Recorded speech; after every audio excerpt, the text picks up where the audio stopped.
Parliament of Kenya. Members of the National Assembly continuing to trickle into the chamber to allow the House get to number 50, which is the least number of members of Parliament who are allowed in the chamber at any particular time to allow the House move on with its business.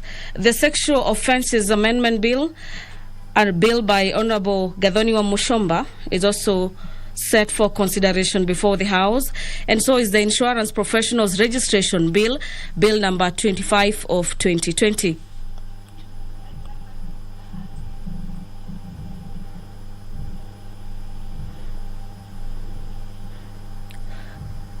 There will also be a petition before the House, and one of the petitions will be conveyed by Honorable Wilson Sosion, a nominated MP on behalf of teachers. The petition is on the refusal by the Teacher Service Commission to acknowledge undergraduate as well as graduate and postgraduate qualifications attained by in-service teachers from the recognized university. That particular petition will be fielded before the Departmental Committee on Matters Education as well as Research. Member for Jomvu, Honorable Badi Twalib, will pass on to Standing Orders number 42A, subsection 5, be asking the Cabinet Secretary for Matters, Lands and Physical Planning to explain why Mr. Salim Said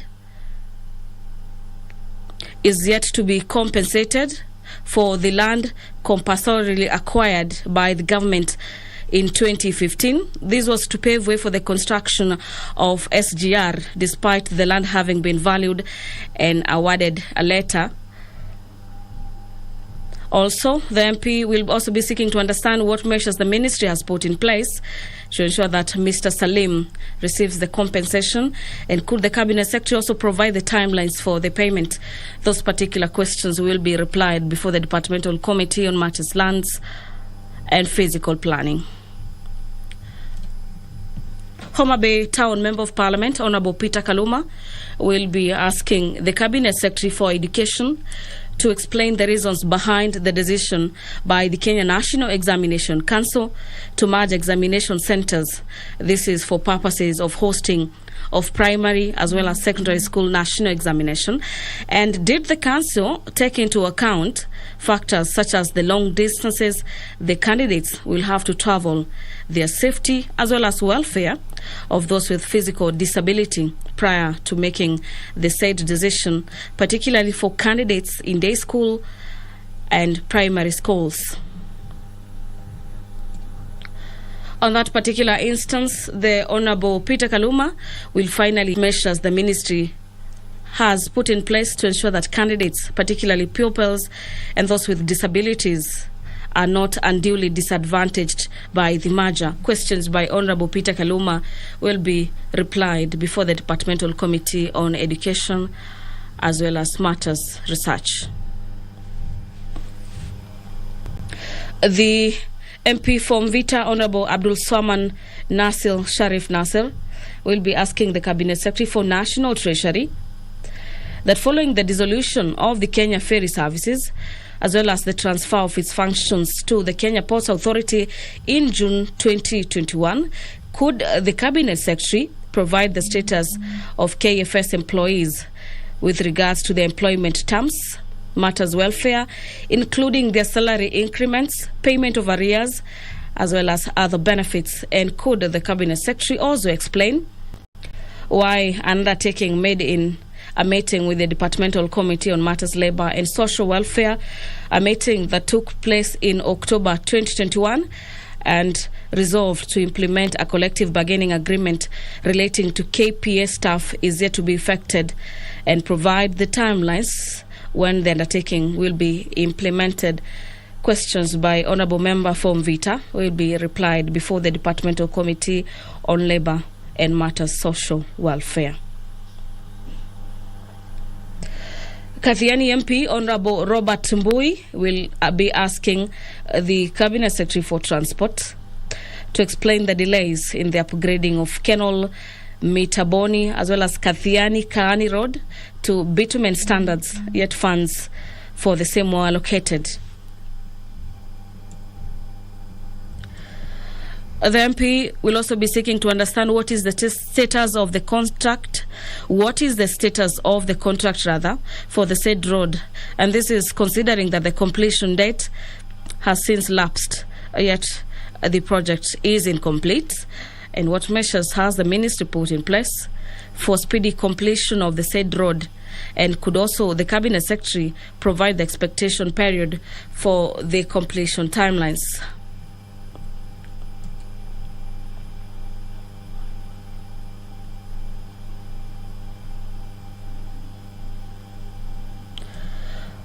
Honorable Adan Haji Yusuf, MP for Mandera West, will be seeking a statement, and his statements regards to the abduction and killing of Mr. Yahya Mahmoud Mohammed and Mr. Abdurrahim Ado Abdullahi of Isiolo County. Question and a statement. The seeking of a statement from Honorable Member for Mandera West will be filed before the Departmental Committee on Matters National Security and Administration.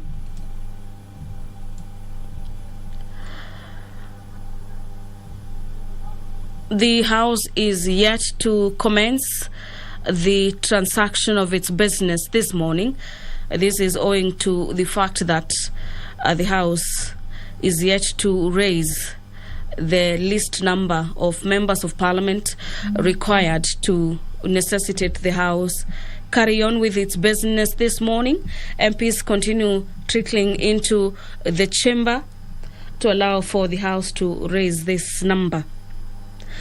The Mental Health Amendment Bill, Senate Bill number 28 of 2020 by the Chairperson Departmental Committee on Matters Health, is also a bill lined up before the floor of the House, where members will be making their input in regards to amendments proposed in that particular bill, this being a bill originating from the Senate.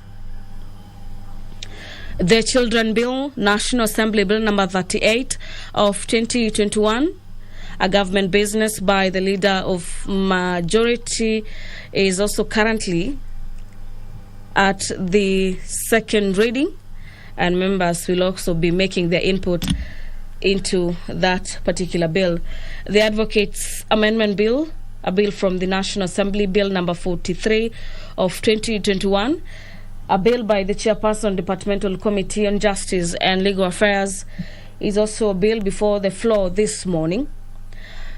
And equally, the Leader of Majority will be moving a motion on the official documenting of the history of the National Assembly. Honourable members, since we still don't have the quorum, 10 minutes are over. I am, pursuant to the relevant standing orders, adding an additional 5 minutes. 5 minutes. While pursuant to the provisions of Standing Orders number 35, subsection 1 and 2, the Speaker of the National Assembly, being the Deputy Speaker, Honorable Moses Cheboy, who is overseeing the business of the House this morning, has further ordered that the House be added some 5 minutes where the bell will be ringing to allow for more members to make their way into the chamber. And according to the standing order, subsection 3, whenever the Speaker or the Chairperson, as the case may be, is engaged in the counting, the House, the doors shall remain unlocked, but no member shall be allowed to leave the chamber except the party whip, who is allowed to leave the chamber to whip members to make their ways into the chamber. A couple of motions are also lined up before the floor this morning. There will be a special motion by the Chairperson Departmental Committee on Matters Finance and National Planning. The special motion is on the consideration of the nominee for appointment to the office of the members of the Salaries and Remuneration Commission. And yesterday we witnessed the House make their input to a report by the committee, the Departmental Committee on Matters Finance and National Planning. And what remains this morning, or what is to be expected, is that the House will be voting to adopt or reject the committee report. The Departmental Committee on Matters Financing National Planning had proposed that the House adopts the report in which it found Elizabeth Wangoi Mushiri fit to sit in that particular commission. The Chairperson Committee on Matter Selection will be moving a motion on the appointment of the members to the Committee on Members' Service and Facilities Committee. The appointment of members to the Committee on Parliamentary Powers and Privileges by the Chairperson Committee on Selection is also a motion before the floor this morning. And equally, the changes to the membership of various committees is another motion that will be moved by the Chairperson on Matters Committee on Selection. Another key motion before the floor this morning is the report of the 2022 Budget Policy Statement by the Chairperson Budget and Appropriations Committee.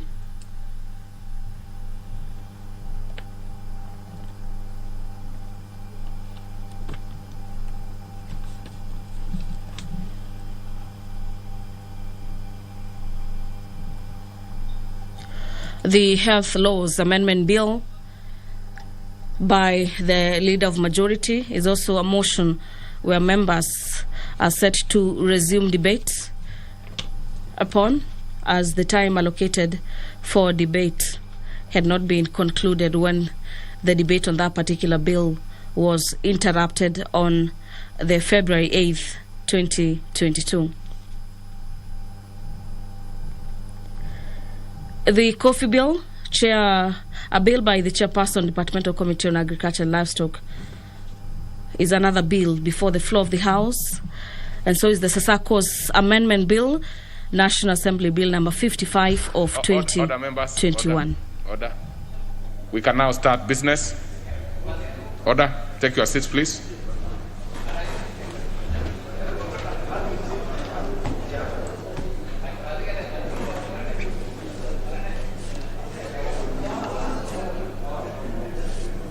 Order number 1, administration of oath. Order number 2, communication from the chair. Order number 3, messages. Order number 4, petitions. The Honorable Sosion.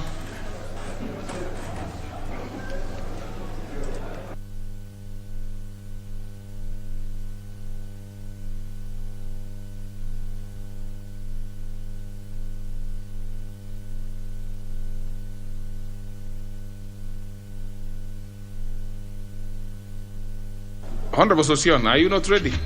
Yes, I'm ready, Honorable Speaker. I've given you the floor.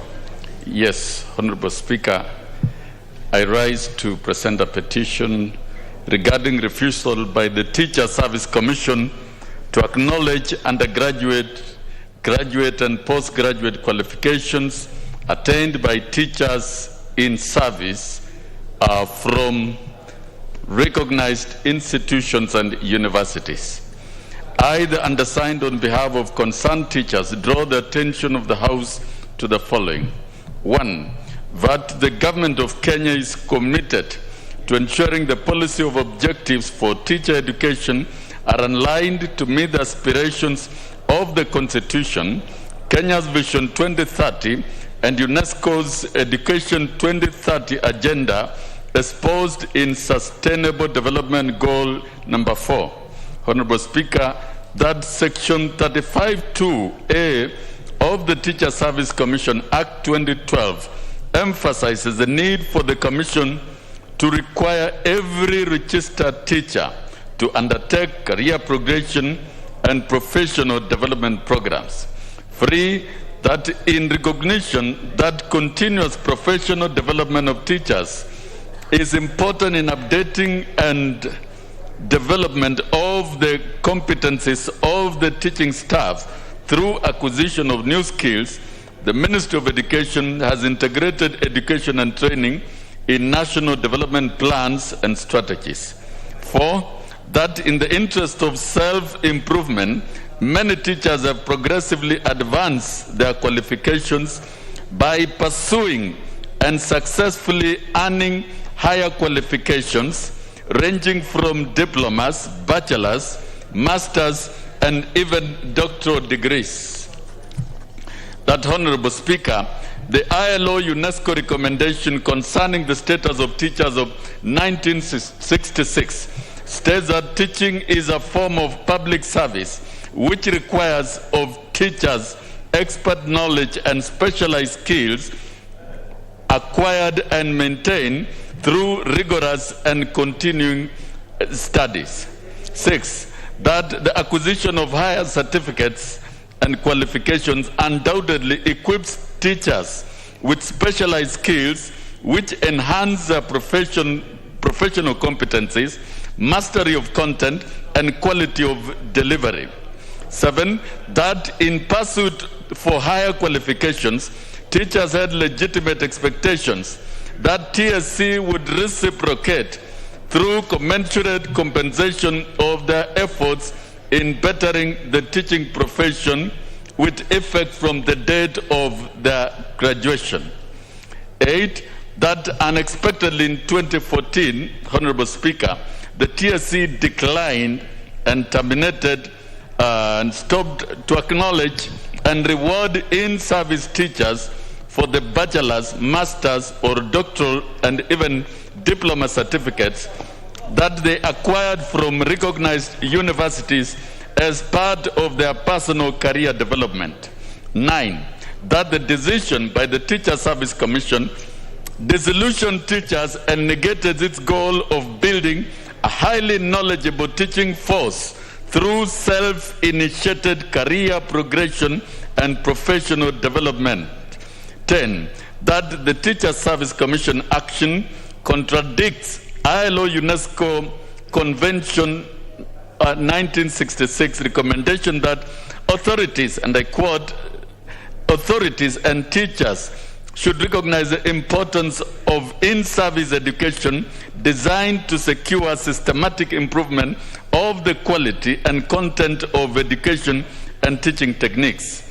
11, that if TSC's current policy position of declining to recognize and compensate in-service teachers for higher qualifications and the country stands the risk of losing its continental and global competitiveness and standing in the field of education. And Honorable Speaker, I wish to report that now Kenya is ranked number 7 in global competitiveness in the continent, down from number 1 out of these type of reforms.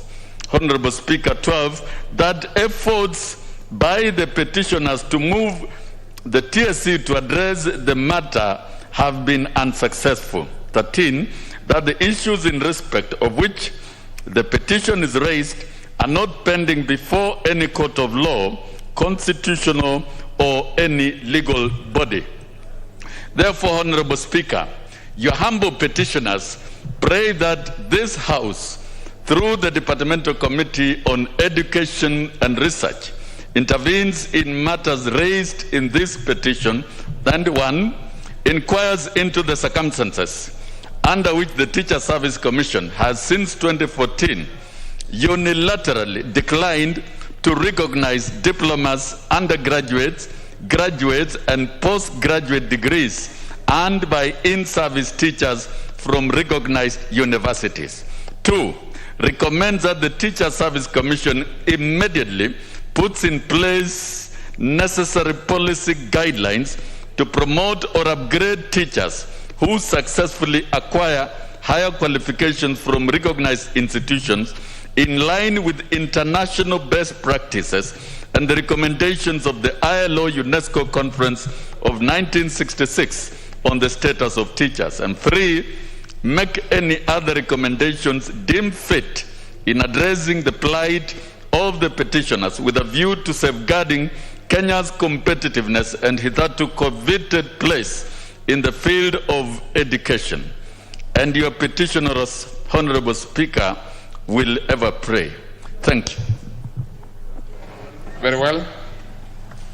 Before I place it before the relevant committee, I would give a few members to ventilate on it and make that other process work. So let's have the Honorable Leader Minority, the Honorable Mbadi.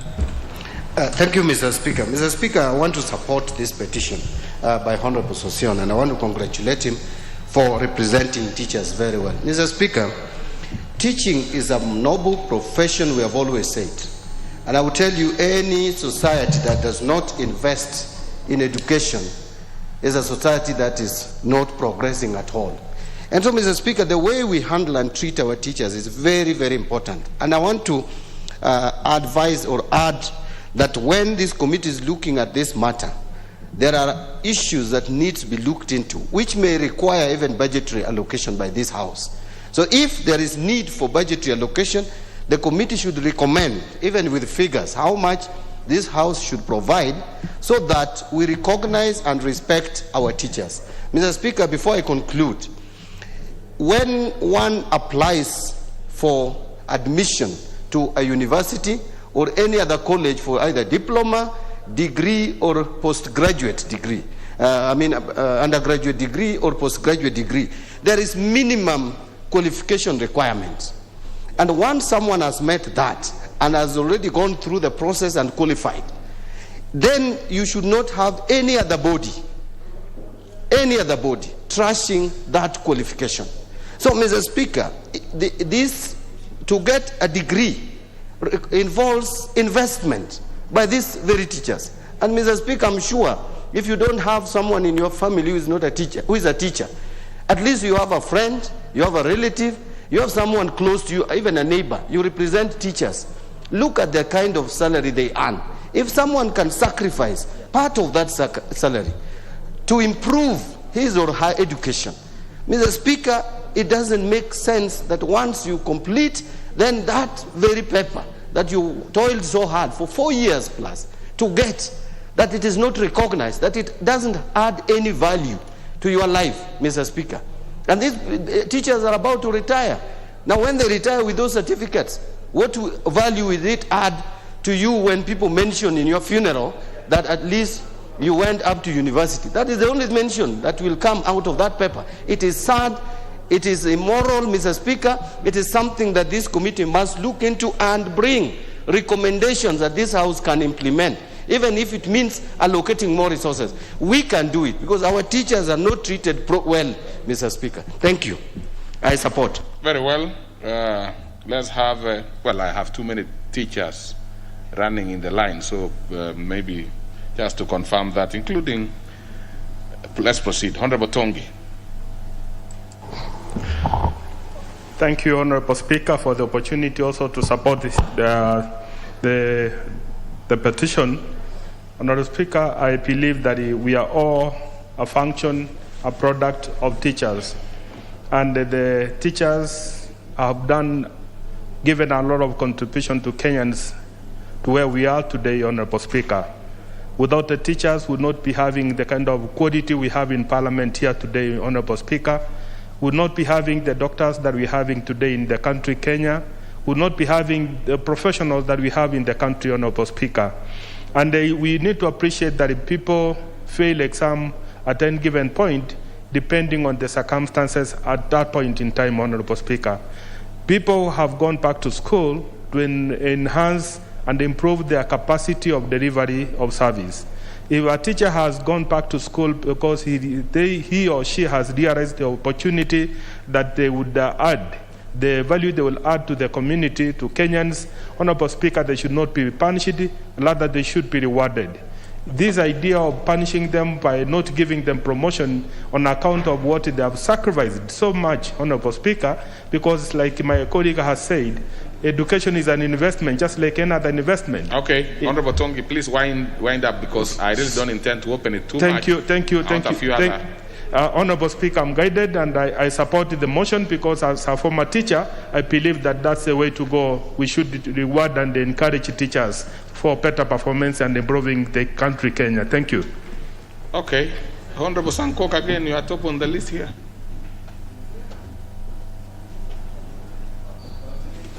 Thank you so much, Honorable Speaker, for giving me this opportunity. And let me congratulate Honorable Sosion for really representing teachers in this House very well. Congratulations, because you have the teachers in your heart. Honorable Speaker, teaching is a very noble cause. It is the only cause that is mentioned in the Bible, because even Jesus Christ was a teacher. That is why he was teaching in parables and others in synagogues, Honorable Speaker. Honorable Speaker, teachers are in charge of our children.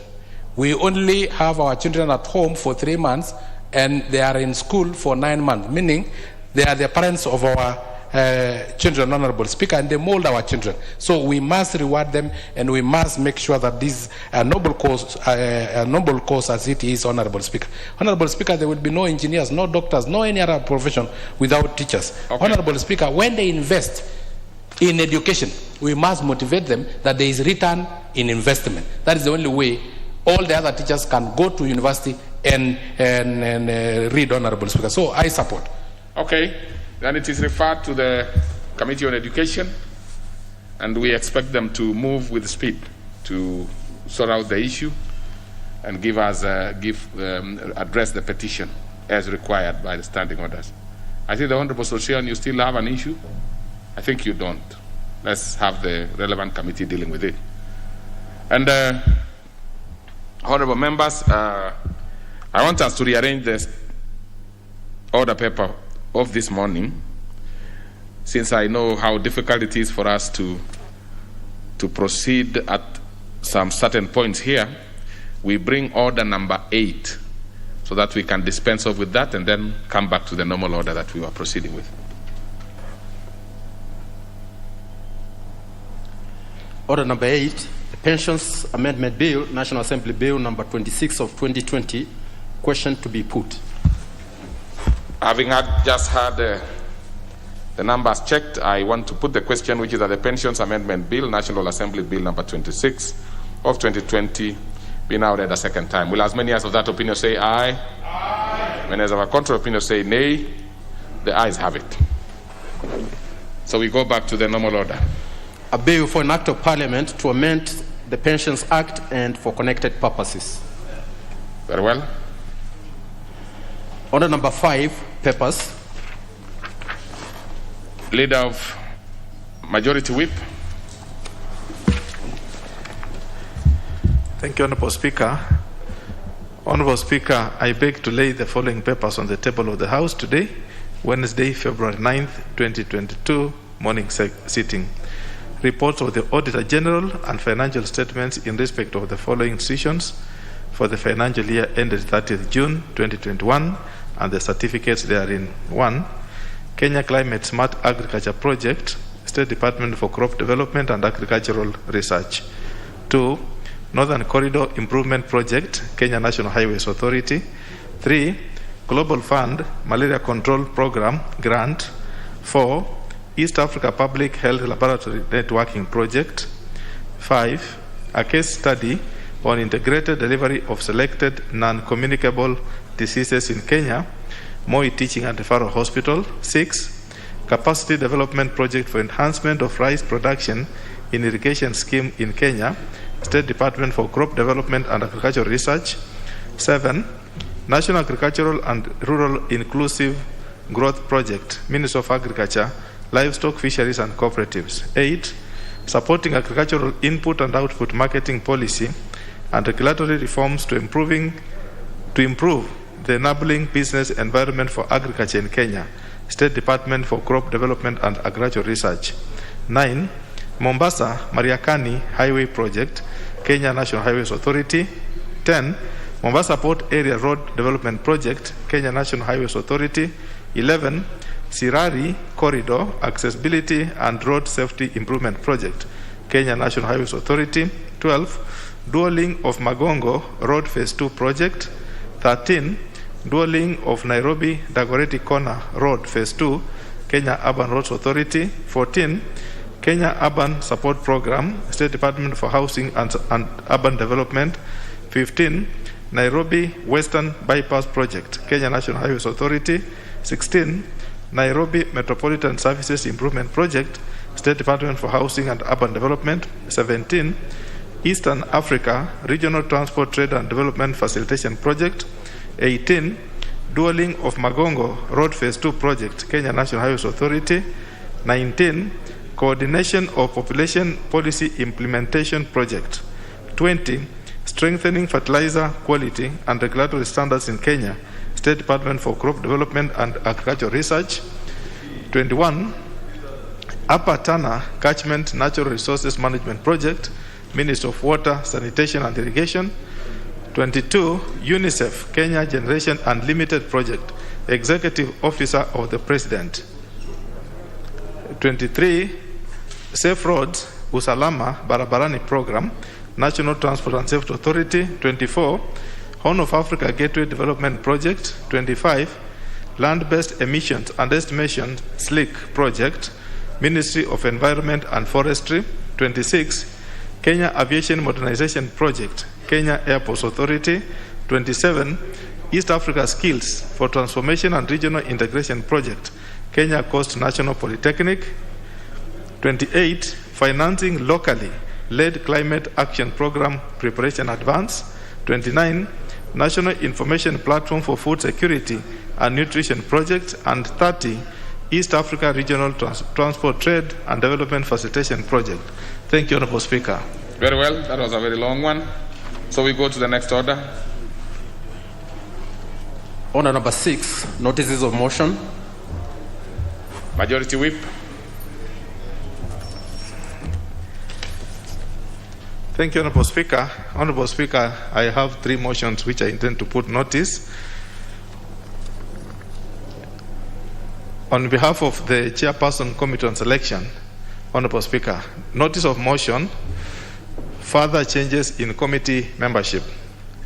Honourable Speaker, I beg to give notice of the following motion. That, further to the resolutions of the House of Tuesday, 5th December 2017, Wednesday, 15th July 2020, Tuesday, 11th February 2021, Thursday, 4th May 2021, and Wednesday, 13th October 2021, appointing members to various committees and pursuant to provisions of Standing Order 173, this House further approves the appointment of the following members to the respective committees specified hereunder. 1. The Honourable Kato Olemetito Judah, MP, the member for Kajiado South Constituency, to move from the Departmental Committee on Defence and Foreign Relations to the Departmental Committee on Agriculture and Livestock. 2. The Honourable David Kikaria, MP, the member for Nakuru Town East Constituency, to move from the Departmental Committee on Energy to the Departmental Committee on Environment and Natural Resources. 3.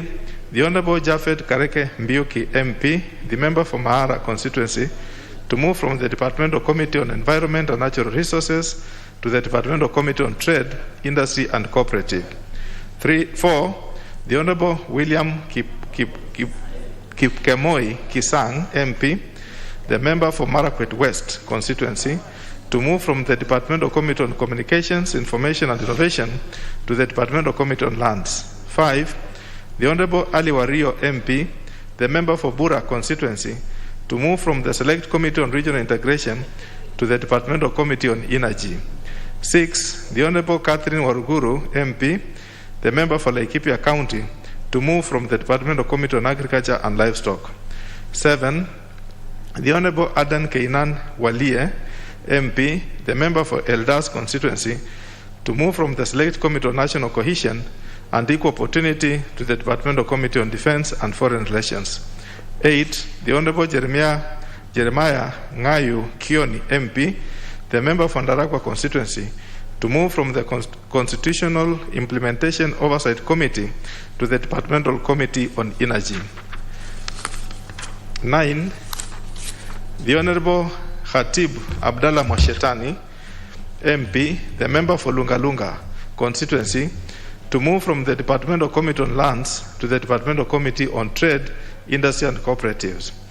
10. The Honourable Alois Musa Dentoimanga, MP, the member for Samburu North Constituency, to move from the Departmental Committee on Trade, Industry and Cooperatives to the Constitutional Implementation Oversight Committee. 11. The Honourable Ayub Savula, MP, the member for Lugari Constituency, to move from the Departmental Committee on Trade, Industry and Cooperatives to the Select Committee on Regional Integration. 12. The Honourable Abdikarim Osman Mohammed, MP, the member for Fafi Constituency, to move from the Departmental Committee on Energy to the Departmental Committee on Agriculture and Livestock. 13, the Honorable Kadhoni Wamushomba, MP, to move from the Departmental Committee on Agriculture and Livestock to the Departmental Committee on Communications, Information and Innovation. 14, the Honorable Johanna Ngeno, MP, the member for Emuru Adikir constituency, to be nominated to the Select Committee on National Cohesion and Equal Opportunity. Thank you, Honorable Speaker. Very well. That was the first. You have the other notice, the other two. Thank you. Honorable Speaker, I wish to give notice of motion on behalf of the Chairperson Committee on Selection, appointment of members to the Committee on Members' Services Facilities. Honorable Speaker, I beg to give notice of the following motion, that pursuant to the provisions of Standing Order 175 and 212B3, this House approves the appointment of the following members to the Committee on Member Services and Facilities. 1, the Honorable Ezekiel Mashogu Ombaki, MP. 2, the Honorable Dr. Swarab Manjan Mishra, MP. 3, the Honorable Samuel Moroto Shumel, MP. 4, the Honorable Rehema Hassan, MP. 5, the Honorable Rigathi Kashagwa, MP. 6, the Honorable Charity Kalambi Shepkwoni, MP. 7, the Honorable Elisha Odhiambo, MP. 8, the Honorable Bernard Otieno Okoth, MP. 9, the Honorable Engineer Nzambia Thaddeus Kithua, MP. 10, the Honorable Christopher Wangaya Aseka, MP. 11, the Honorable John Walter Owino, MP. 12, the Honorable Elsie Muhanda, MP. 13, the Honorable Generali Nixon Kiprotich Korir, MP. 14, the Honorable Beatrice Ngada Nyaga, MP. And 15, the Honorable Kimani Ichung'wah, MP. The final notice, Honorable Speaker, on behalf of the Chairperson Committee on Selection. Honorable Speaker, appointment of members to the Committee on Parliamentary Powers and Privileges. Honorable Speaker, I beg to give notice of the following motion, that pursuant to the provisions of Section 15(1)(a)(2) of the Parliamentary Powers and Privileges Act 2017 and Standing Order 175, this House approves the appointment of the following members to the Committee of Parliamentary Powers and Privileges in addition to the one specified under Section 15(1)(a) Part I of the said Act. 1, the Honorable Josephat Kabinga Wachira, MP. 2, the Honorable Anthony Gathiaka Kiai, MP. 3, the Honorable Vincent Kipkurui Tuwei, MP. 4, the Honorable Francis Chachu Ganya, MP. 5, the Honorable Didmas Wekesa Barasa Mutua, MP. 6, the Honorable Gladwell Cheriot, MP. 7, the Honorable Andrew Madime, MP. 8, the Honorable Omar Mwinyi Shimbwa, MP. 9, the Honorable James Onyango Oyo, MP. 10, the Honorable Danson Mwashako Mwakuwoma, MP.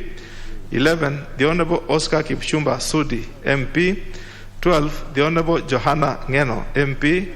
And 13, the Honorable Wario Galisha Gufu, MP. Thank you, Honorable Speaker. Very well. Next order. Order number 7, questions and statements.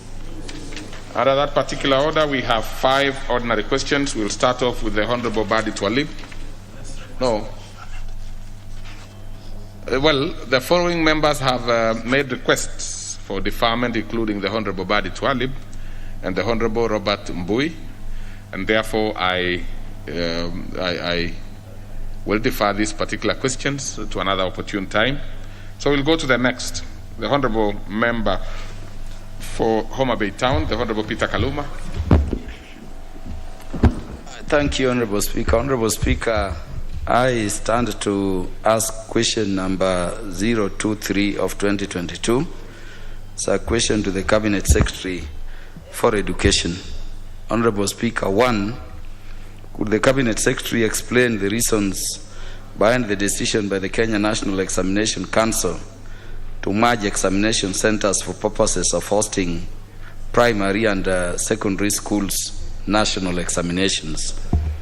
2, did the council take into account factors such as the long distances the candidates have to travel, their safety and welfare of those with physical disabilities prior to making the said decision, particularly for candidates in day secondary schools and primary schools? Number 3, what measures has the ministry instituted to ensure the candidates, particularly pupils and those with disabilities, are not unduly disadvantaged by the merger? I thank you, Honourable Speaker. Very well. That one will be replied to before the Departmental Committee on Education and Research. Next is the member from Vita, Honourable Abdul Swamad. Asante sana Bwana Spika, nainuka kuuliza swali la 24 la mwaka 2022 na nataka hili swali liweze kwenda kwa waziri muhusika wa masala ya fedha. Swali la kwanza Bwana Spika, baada ya shirika la Kenya Ferry kuweza kusimamishwa na kufungwa na kazi zake kuweza kupelekwa kwa halmashauri ya bandari Kenya Ports Authority katika mwezi wa Juni mwaka 2021, ningeomba waziri Bwana Spika aweze kutuelezea hatma ya wafanyikazi wa Kenya Ferry, hususan ikiwemo mambo ya kujua uajiri wao, mambo ya kujua hali zao, pia vile vile kujua nyongeza za mishahara kulingana ya kwa sasa wako katika upande wa Kenya Ports Authority. Now, the Honorable Nasir, I'm struggling to really follow you, and I'm sure the rest of the membership are, because you know, you've asked the question, you made the request for the question in English, and you are asking in Swahili. I've been pursuing, and you are doing very well until the last bit where you changed some of the... So, well, I will allow you. But that should be the last. Members, if you make a request for us, a question in Kiswahili, you must ask it in Kiswahili. If you do it in English, it should be the same. Because, Honorable Nasir, if you look at it, the issue of payment over arrears, when you bring it in Kiswahili for us who did well in Kiswahili, you realize that there is a possibility that you have actually gotten something extra out of the question you asked. You have actually enhanced the question using the changes in the language. Bwana Speaker, niko radhi. But the reason why I'm actually a bit lenient, Honorable Nasir, and surely this is being extremely lenient, is because we are encouraging members to ask questions in Swahili, because of course many Kenyans would be happier getting the questions in a language they understand even better. So that's why I'm a bit lenient. But please, let it not be a routine. Let it be very clear. We are not going to allow in future. Ask these questions in Kiswahili as much as possible. If you look at the order paper, we'll be having the member for Kwale asking it in Kiswahili.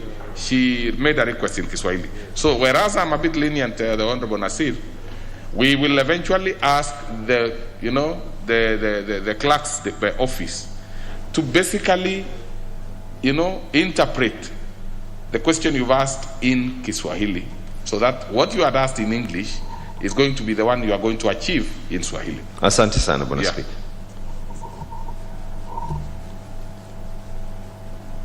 Nikona. Okay. Asante sana Bwana Speaker kwa mwelekeo wako. Na itabidi tuanze kutembea kidogo na kamusi katika suti zetu Bwana Speaker. Lakini kama ulivyoweza kuzungumza ni kuhusiana na nyongeza zao. Pili Bwana Speaker, kulipwa zile ada ambazo kwamba wanazodai. Na tatu Bwana Speaker, manufaa yoyote mengine yatakaweza kuweko. Nadhani nimeweza kuliuliza kwa lugha fasaha. Correct. Bwana Speaker, mwishowe nilikuwa nimeweza kukudokeza nilipokuwa niko hapo kuhusiana swali la pili, ningeomba niliteremshe kwa sababu kuna mambo fulani ambayo kwamba nimeweza kujulishwa ya kwa kuna malipo yatakayoweza kufanywa katika wiki ijayo ya wafanyikazi wa KPA. Asante sana. Yes, that is okay, the Honorable Nasir. As I've said today, I was quite lenient on your request. What you asked is that you change the text of the second part of your question, which we wouldn't allow, because once this thing is out there, so the only thing that you can do is to drop that bit, and which you have done. So basically, we are in agreement. But in future, honorable members, as I've said, when you make a request in Swahili, and we encourage members to do that, please ask it in Kiswahili. And if you do it in English, just do the same in English. If you have a problem with any bit of the question, please notify the clerk's department in good time so that doesn't appear on the order paper. But be that as it may, that will be replied to before the Departmental Committee on Labor and Social Welfare. So we go to the next one we had deferred, of course, the one by the Honorable Robert Mbui. So we go to the member for county. What is it again, Honorable Nasir? Speaker, I just heard you say that it will be referred to the Committee on Labor. Yes.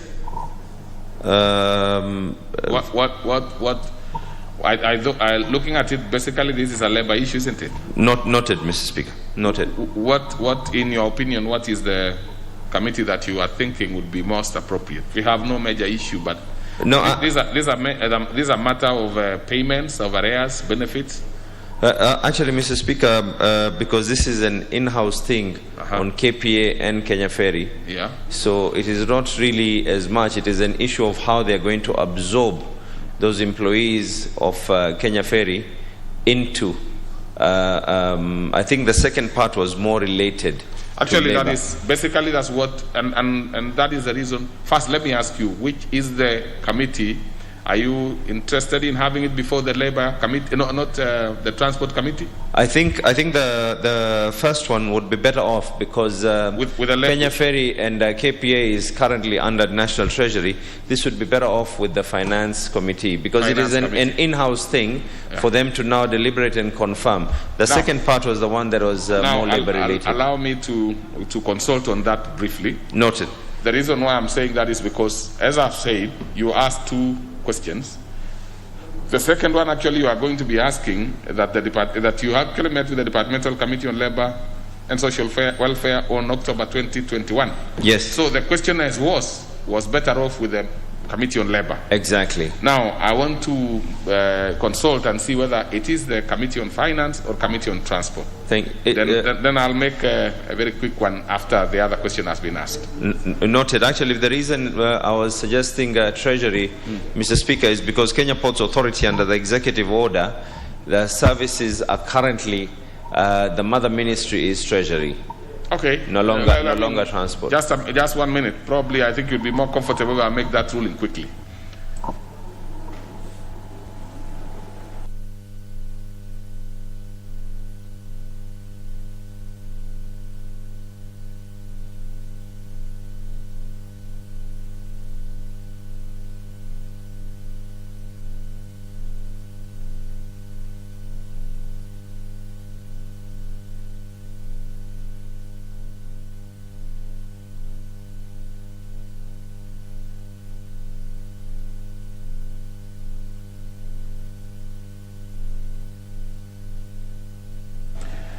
So, Honorable Nasir, your request is granted. It will be replied to before the Departmental Committee on Finance.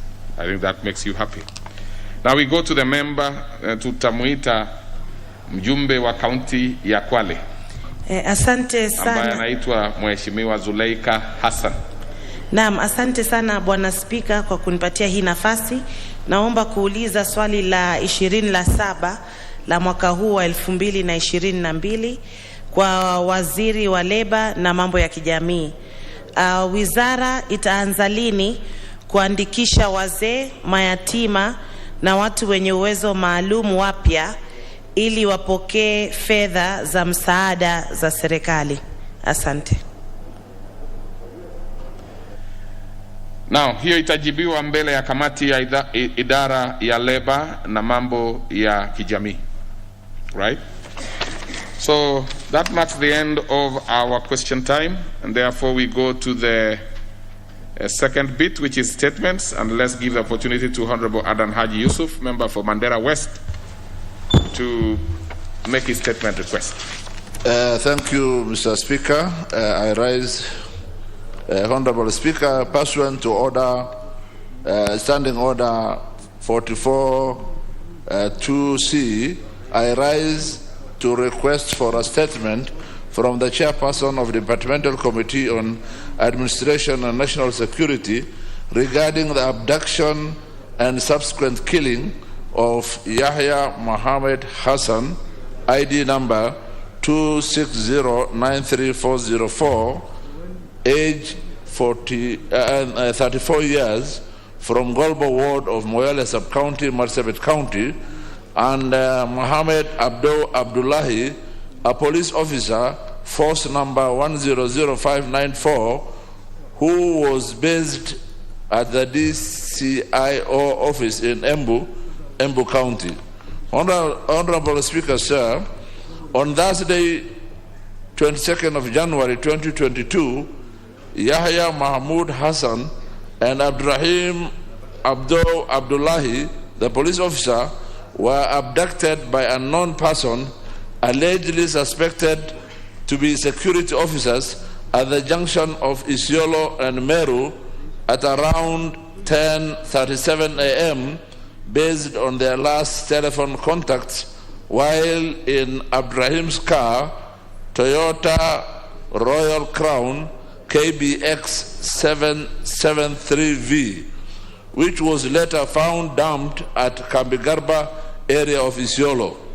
The body of Abdurrahim Abdullahi was found on 22nd of January 2022 at Coral area near Iten town. Later taken to Iten Hospital mortuary and buried in Wajir. This matter was reported to the police via OB number 13/1.2022, while the family of Yahya reported the same as a missing person as per OB number 50/22/1.2022. Honorable Speaker, it is on this background that I seek a statement from the chairperson of the Departmental Committee on Administration and National Security on the following. What is the status of investigation into the abduction and killing of the two, and has any suspect been arrested in connection with the death of Abdurrahim and the disappearance of Yahya Mahmoud Hassan? What measures is the relevant ministry pursuing in place to ensure the affected families are duly compensated for the loss of their loved ones? What steps has the responsible government agencies taken to deal with increased cases of the killings and abduction and the overall insecurity in the country today? Thank you, Mr. Speaker.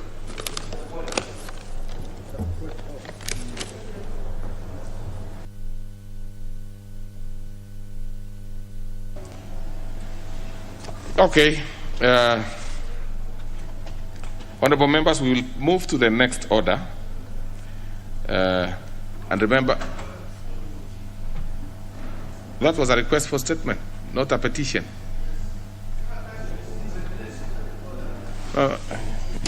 Yes, I mean.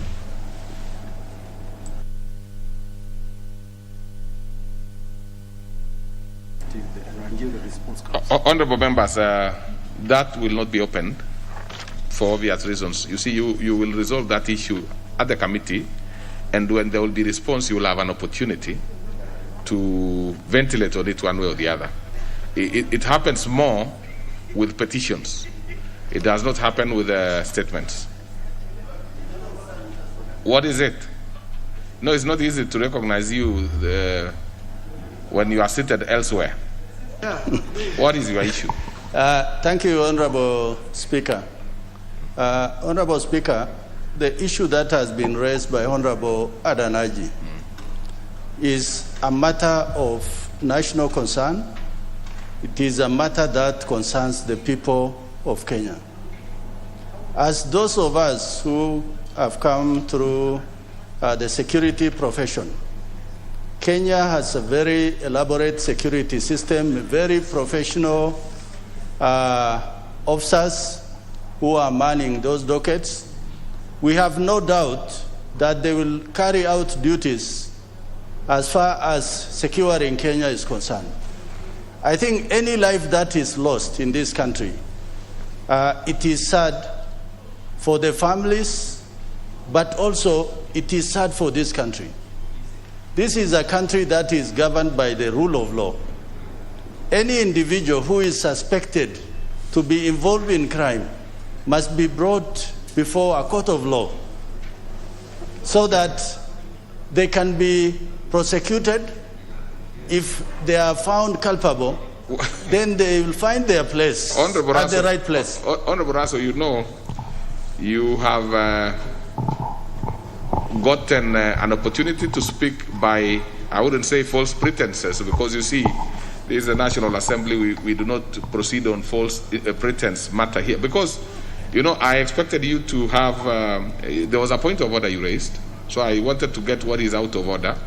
But you are lucky because while trying to pick the specific point of order, you have been able to actually make an addition to maybe buttress the position by the colleague who just spoke before you. So I think you have succeeded, but that should not have been the way I would have wanted. Thank you, Honorable Speaker. Yes. What I really wanted to say is extrajudicial killing and disappearance of Kenyan citizens is unacceptable. Okay. And it is against the Constitution. You are a seasoned member yourself, so you know you have actually got it. Thank you, Honorable Speaker. But that was not procedural. No, the Honorable member seated next to you. That is the member for Mandera North? That's Honorable Bashir, isn't it? Honorable Bashir, my eyes are not very good in terms of picking members that far. But Honorable Bashir, now that you are a colleague of your neighbor in a different, just before you came here, what is it? Is there something out of order? Let's hear what you have to say. Honorable Speaker, nothing out of order, but this matter actually affects Kenyans, and mostly from people from northern Kenya. And it is something which is very dear to us. So we might not be saying anything much, but that statement that you have sought is quite in order, and that extrajudicial killings done by any group, whatever it is the responsibility of the government to bring the culprits to book. As has been said, we have elaborate security systems, very professionals. But who are these other people who are abducting and killing Kenyans? Okay. So we want to ask the government to ensure that the image of the security forces are not dented, to ensure that culprits are brought to book. Okay, Major Bashir. With this vigor that you have shown this morning, the matter is going to be referred to the Departmental Committee on Administration and National Security, and we hope you will be there to prosecute those other matters. But even if you do not succeed there after that prosecution, you will have an opportunity again when the matter is brought back to the House in terms of the response to the statement. I am sure, of course, as I've said, what you have raised are critical issues, really, but there are procedures which we needed to use, but you have managed to get, a word or two to buttress your colleagues' request. So that will be referred to that relevant committee, and please take an opportunity and go and pursue your matters and issues there. So then we go to the next order.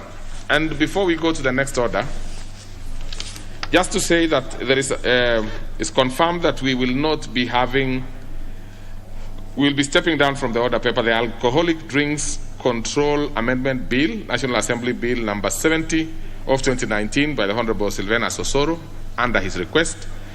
I have also an indication that probably the third one by the Honorable Keter is likely also to be stepped down. But that is after confirmation by Honorable Keter himself.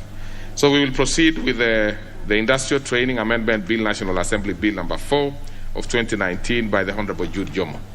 So next order. Order number 9, Committee of the Whole House.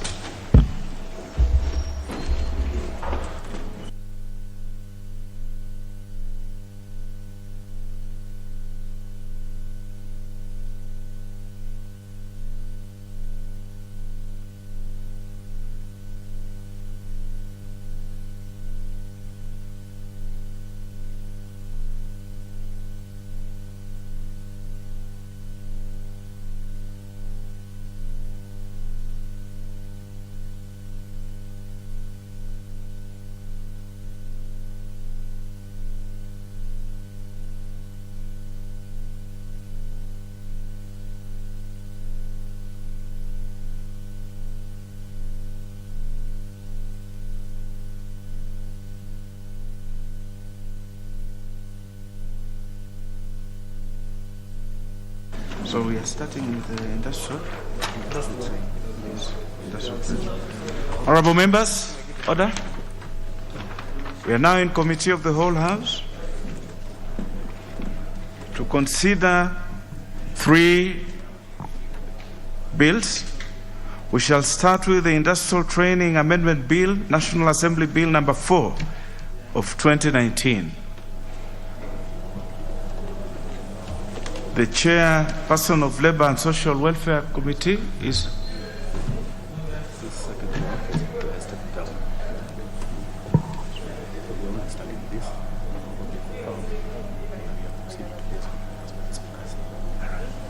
very well. So the chairperson of the Labor and Social Welfare Committee is in the House. The Honorable Sosion, you are taking charge. Very well. Clause 2. I propose that Clause 2 be part of the bill. There is a proposal to delete. Chairperson, the Honorable Sosion. Thank you, Chair. We propose that Clause 2 be deleted. Honorable Speaker, for a good reason, that there is no proper justification for the assessment and collection of industrial training levy and fees to be transferred from NITA to KRA. Whereas the bill seeks to ensure efficiencies and wide coverage in collection of the industrial training levy, it was the committee's view that addressing these inefficiencies has already been done administratively through non-rigid arrangements. And of course, these activities are already ongoing. Accordingly, the concerns relating to the inefficiencies in levy collections were addressed through administrative arrangements with KRA. Industrial training levies are now collected by KRA through the unified payroll system. The administrative arrangements with KRA has brought about efficiencies in levy collections and increased the levy collection by 30%. This administrative arrangement offers NITA flexibility, and it also retains autonomy in assessment of levies and control over the process, as opposed to transferring the entire mandate of NITA to KRA. Chair, a legal notice on the above was issued in 2020. Hence, the amendment have been overtaken by events. That is why we propose that Clause 2 be amended as proposed.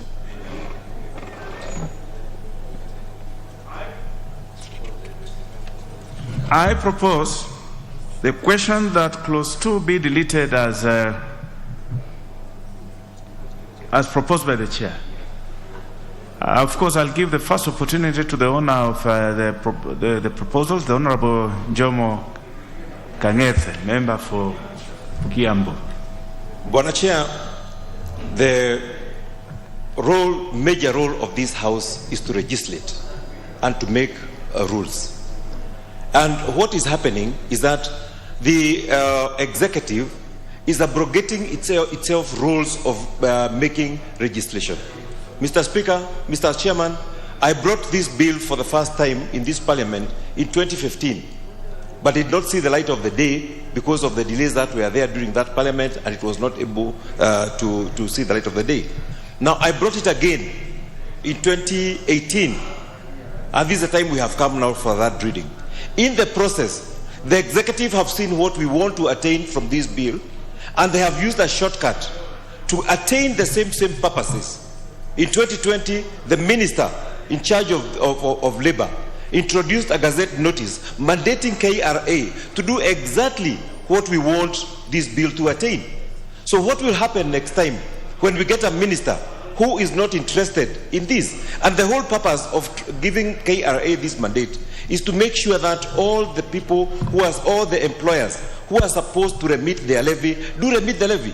The National Industrial Training Authority do not have the capacity to do that. They do not have the data. They have nothing. They are just groping in the dark. But if that mandate is given to KRA, they have all the data they require. They'll just leverage it on it. And in this bill, they are given timelines within which, after they collect, they will submit this money to National Industrial Training Authority. This is the only way we can get enough money to train our youth in technical jobs so that they can be able to conquer the challenges that we are having in our country for unemployment, for lack of technical knowledge and technical know-how. Otherwise, if we just let an organization like NITA, whose best, the main function of NITA is to train, they do not know how to collect levy. And two, let us not allow executive to come into this house and take our role and go out there and legislate on our behalf. That is our mandate, and we should refuse to let it go. And I urge members to support me in this, and I can promise that our country is going to have highly skilled people when this happens, because we will have enough money to train our youth. Thank you, Mr. Chairman. The Honourable I reject the proposal to delete that. Very well spoken, Honourable Jude. The Honourable Manzo, now you have. Yes, thank you, Chair. While I agree with the Honourable Jude Jomo that it is our role is to legislate, there is also a thin line between administrative actions and the legislations, and sometimes that's why we have the delegated legislation to verify some of the things we have acted upon. While I agree KRA is most effective and is already doing it, that action has already been taken administratively. KRA also can withdraw administratively depending on when they are doing everything, collection for everybody, county of Nairobi, so they can also get overwhelmed by the collection. So I don't think we can really fix it in a law, but we must guard between our mandate being taken away and what is administratively practical or is the work of the administrators. So for me, I want to support the position government has taken, unfortunately for my good friend Yun Jomo, because we can by law overburden KRA, and KRA has a mandate by his own statute. I thank you, Mr. Chair. The Honourable Walter Martin Owino, the member from the West. Sorry, I was thinking of always a good friend, Martin Woodchip. Yeah, yes. Thank you, Chair. Many times administrative procedures do not really live up to what we expect, and I rise to object that amendment because, Chair, NITA has no capacity to collect these revenues. Even through that arrangement, we are still doing only 1/5 of the employers. We should be remitting the money to be used for training, for self-sufficiency, for improved production for our companies, and also for updating employees. We are talking about capacity here. So if they cannot do it, and the Chair, KRA have even taken many counties, and they cannot be overwhelmed because they are trained to do that. If they are overwhelmed, they can tell us they need more personnel. They have not said that. So saying that we just leave it as it is, and it is not working. Right now, even from my bursary kitty, Chair, we have to supplement continued education. We should have even come from employers. So I support what Jude Jomo has proposed here, and I reject the deletion If said and done, we will have money for HELB, which is now in crisis. We'll have money for TVETs, which is very, very fitting now because of technical requirement. And also we'll have money for employers back in terms of capacity building. So I reject. The Honorable Shamala. Thank you, Chair. I rise to support this amendment by the Honorable Jude Jomo. I do believe, and I wish to express that I think KRA can never be overwhelmed when it comes to collecting levies or taxes, and they are the institution that are best able to deal with this.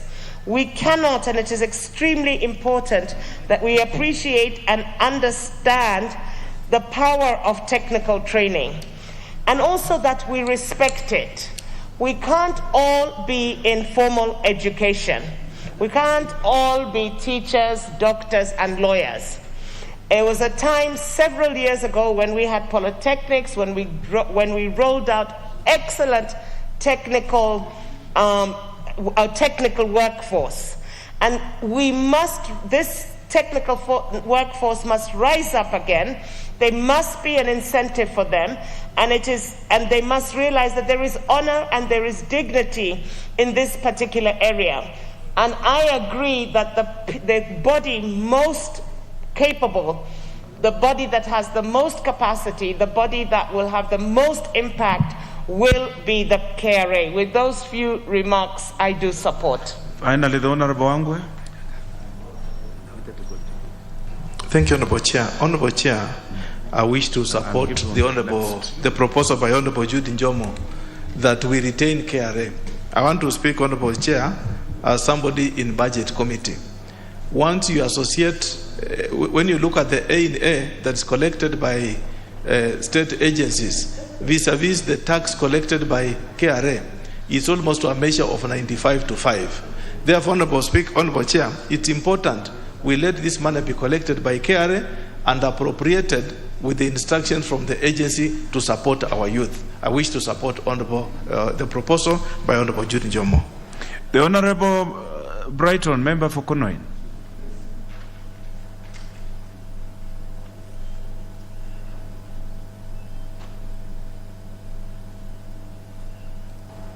Chair, NITA has no capacity to keep the database for all employers. Therefore, it cannot effectively assess the training levy as required to be paid by the Act. Speaker, since NITA therefore does not have the capacity, we want to remove the mandate of NITA collecting the levy and vest it on KRA, because this is simply because KRA has the records of all the employers and employees. They have the experience, and no employer will actually play games with KRA. It will therefore take a very short time for KRA to get the 100% compliance. Thank you. Well, honorable members, now allow me to now put the question that clause 2 be deleted as proposed by the chair, Labor and Social Welfare. Will as members of that opinion say aye? Will as members of a contrary opinion say nay? Nay. The nays have it. And now put the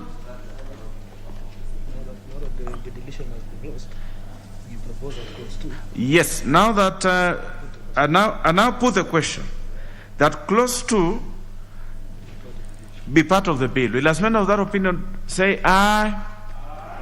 Will as men of that opinion say nay? The ayes have it.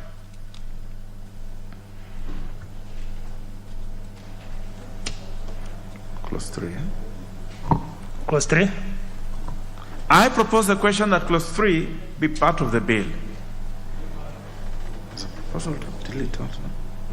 Chair, you are proposing to delete this one? Even as we consider Jude Jomo's proposal, we should be very cognizant of the efficiency of NITA when we create huge barriers by clawing away some of its responsibilities. It is not creation of efficiencies, but responsibilities of NITA, which is critical and this mandate is under the direct jurisdiction of the minister, will make it more efficient if it carries out this function. Those were the key considerations as a committee, and I plead with the House to apply some bit of consideration, and for deletion of clause 3, as a committee, we consider that there is no proper justification to transfer the mandate to assess and collect the levies to KRA. NITA is the ideal institution, best placed to know the skill needs of the industry and how much is required to fund the trainings. And therefore that responsibility should still remain with NITA. The ease of doing business reforms 2020-2021 propose creation of a conducive environment for doing business through various interventions in the legal framework. Chair, the proposals were implemented through the Business Law Amendment Bill number 2, Act of 2021 under Section 5B, that provides for actual collection of industrial training levies. The proposal to set the due date of payment of training levy to be 5th of every month will result in enforcement and compliance challenges due to numerous due dates for remittance of various taxes and levies such as PAYE, NHIF, and SSF contribution. In any event, the amendments in the current bill have been overtaken by events, noting the change from monthly to annual collection. There is no proper justification to increase the fee payable. The training levy of 50 shillings per employee per month was assessed as sufficient by stakeholders and NITA, and should be retained as such. The fee is set by the Cabinet Secretary in the regulations. Chair, for efficiency, fees are provided for in subsidiary legislation, which is easier to revise without subjecting the same through a complex process of amendment in Parliament. So we should be very cautious. If we elevate this from regulation to the law, we are creating unnecessary barriers. And in effect, we will be making NITA ineffective. Chair, there is no proper justification to empower KRA to assess penalties because the role it plays is that of revenue collection as an agent of NITA. Further, the penalty for default is already provided for in an act as 5% per month on the amount in default on any employee. So, Chair, we propose that clause 3, as proposed by Honorable Jude Njomo, will not be good and therefore should be deleted. We will make NITA ineffective if we accept this amendment. That is a considered advice of the committee. I propose the question that clause 3 be deleted as proposed by the committee. The Honorable Jude Njomo.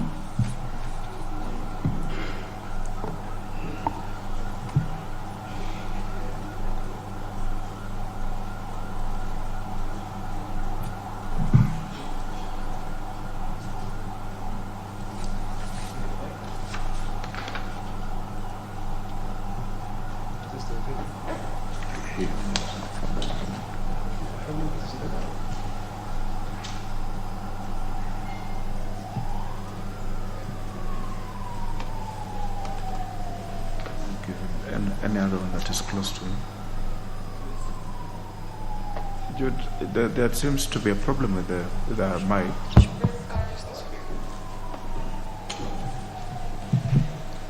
No, I'd like the Honorable Jude Njomo to start because he has a further amendment to it. The Chair, I'm rather confused because we were done with clause 3 and I had the Mr. Honorable Sosion addressing clause 3, which we have already voted for. I stand to be corrected. No, we had done 2. We did two. We did then now two. This is 3. This is clause 3. Clause 3. This is clause 3. Mr. Chair, there have been claims that KRA may be overwhelmed in performing this duty. During preparation for this, and when this matter was first raised, I wrote a letter to the Commissioner General of KRA, and he wrote back to me saying that he is in a position to be able to collect and to remit the same at a timely fashion.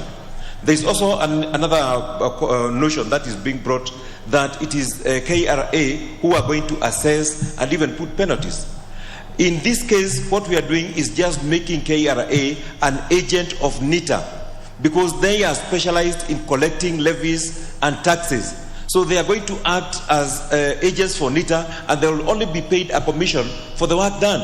Otherwise, they are just going to collect what has been mandated by the Act, and they are going to penalize according to what the Act have said. So this is not going to present any problem. I even have a letter from National Transport and Safety Authority, who are also using KRA as their agent, and they have confirmed that the levies are corrected and they are remitted in good times. So the idea that KRA cannot be able to perform this is very, very far-fetched. They'll be able to do it, and they'll be able to remit the revenue corrected in a timely fashion. And the fears that we are going to strip naked the responsibilities of NITA are also far-fetched, because the core business of NITA is coming up with training and curriculums that are going to carve out our technical people, our youth, to be specialized in the work that they do. We need people who are specialized welders, we need good electricians, we need people who are very good in what they do in terms of technical training. So if they let those who are specialized in collecting levy collect their levies and remit to them, they will be better positioned to do what they are supposed to be doing, and that is training our youth. We need more trained youth. We are even, there is also a proposal that some of this money will go into making our TVET institutions to be better equipped and to perform better. We know that the government has provided in every constituency a TVET institution. So what will happen if we do not take care of our TVET institutions going forward? So this, after the levy is collected, some of the monies will go into improving our TVET right at our villages where we have built them, to make them be able to provide training to our youth, so that in every corner of this country we shall have carpenters, we shall have welders, we shall have electricians who are well trained to perform in their duties. So I oppose the deletion, Mr. Chairman. Very well. So the Honorable Jude, basically the arguments on this one are similar to the previous one, because I mean, if it's virtually the same argument. You're right, so I think it is fair, just to, because the argument is the same, that we make a decision on it. I will therefore put the question that clause 3 be deleted as proposed by the committee. Will as many of that opinion say aye? Aye. Will as many of that opinion say nay? Nay. The nays have it. And now,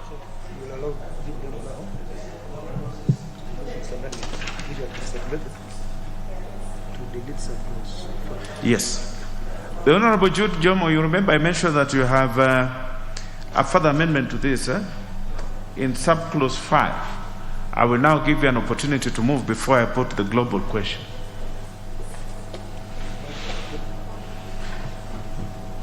Just come back to where you have been, to mic number 1.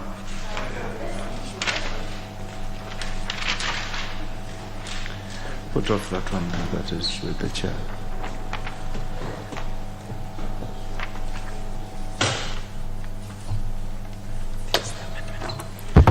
Thank you, Mr. Chairman. I want to move an amendment. Notice is given here by member for Kiambu, that is me. I intend to move the following amendment: that clause 3 of the bill be amended in the proposed new section 5B by deleting subclause 5. Mr. Chairman, the justification of this is that we do not, because once we improve the performance, once we get 100% remittance of this levy, we will not need to increase the amount levied to our employer, especially at this time when our economy is not doing very well. Our economy is trying to recover from the COVID effects. it would be the wrong time to increase any levy. So, Mr. Chair, that's why I want to delete that particular amendment so that the status quo remains. Every employer will continue paying what he has been paying. Only that now there will be more efficiency and there will be more collected. There will be a wider base of those who are going to be paying for their levies, including our SMEs and our small-scale industries. They will be able to inject this levy into this program, and more money will be available to train our young engineers and our young technicians. So, Mr. Chair, I beg to propose that amendment. I propose the question that clause 3 be amended as proposed by the Honorable Jude Jomo. I put the question that clause 3 be amended as proposed by the Honorable Jude Jomo. Will as many of that opinion say aye? Aye. Will as many of the opinion say nay? The ayes have it. I now put the global question that clause 3 as amended be part of the bill. Will as many of that opinion say aye? Aye. Will as many of the opinion say nay? The ayes have it. Clause 4. I propose the question that clause 4 be part of the bill. The Honorable Session, your committee has a clause proposal. 4. The committee recommends that clause 4 be deleted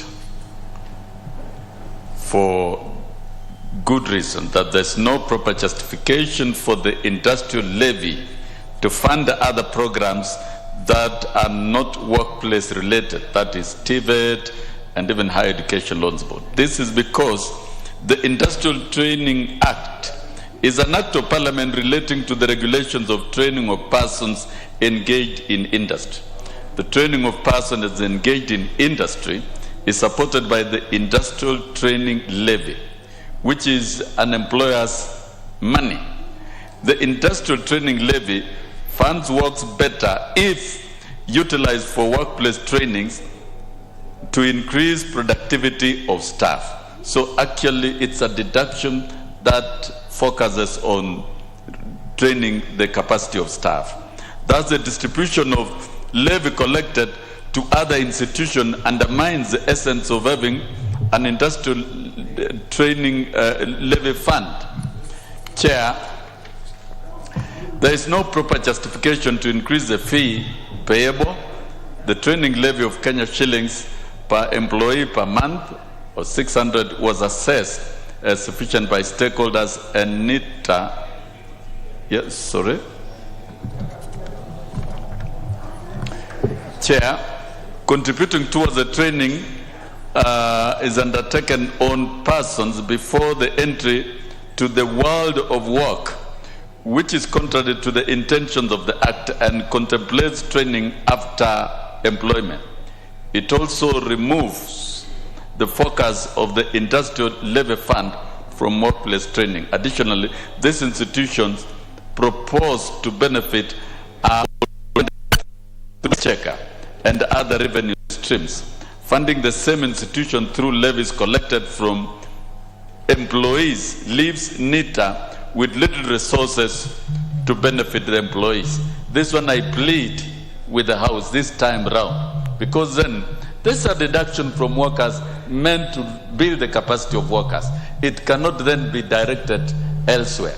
So the committee, in its wisdom, found this was going to even destroy the capacity of NITA. So we propose the deletion of that clause. I propose the question that clause 4 be deleted as proposed by the committee. I give the first opportunity to the Honorable Njomo, member for Kiambu, the honor. Thank you.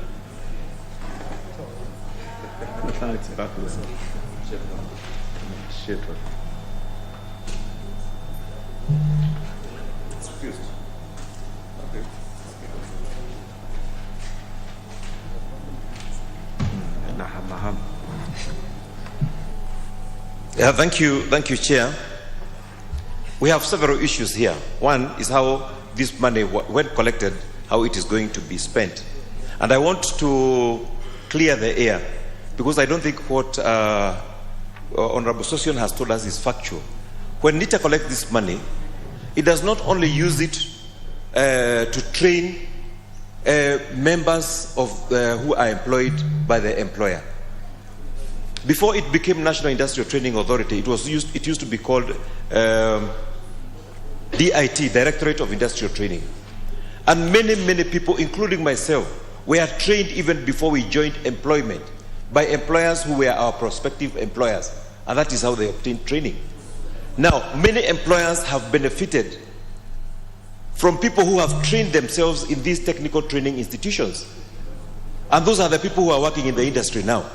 So the employer should feel ready also to give back to the society by giving part of the collection, and this is only 20%, which is going to be used between the TVET institutions which we have built. And it is not going to be given out, it is going to be loaned to students through Higher Education's Loans Board, so that they can be able to obtain a good technical education that will enable them to become good employees. And it is going to help the same employers are going to employ these people, and they're going to help them in their industry. So, Mr. Chairman, I would really object to deleting of this particular clause, because this is what we need as a country. This is what we need to improve our workforce and to improve the knowledge base that we have for our technical field, so that we stop importing everything, and including technical people.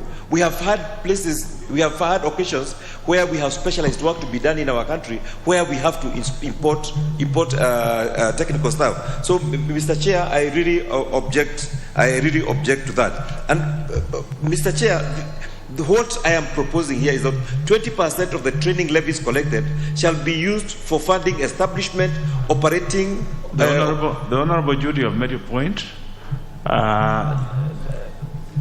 Yes, you have made your point. Okay. I think that part. I just wanted to emphasize on this fact where we. Sorry, I think the 20% you have spoken to it. I think let us make progress. The Honorable Manzo. Owing to the letter presented by Honorable Judy Jomo from KRA, first I want to withdraw my earlier statement that KRA will be overloaded now that they have confirmed they have capacity.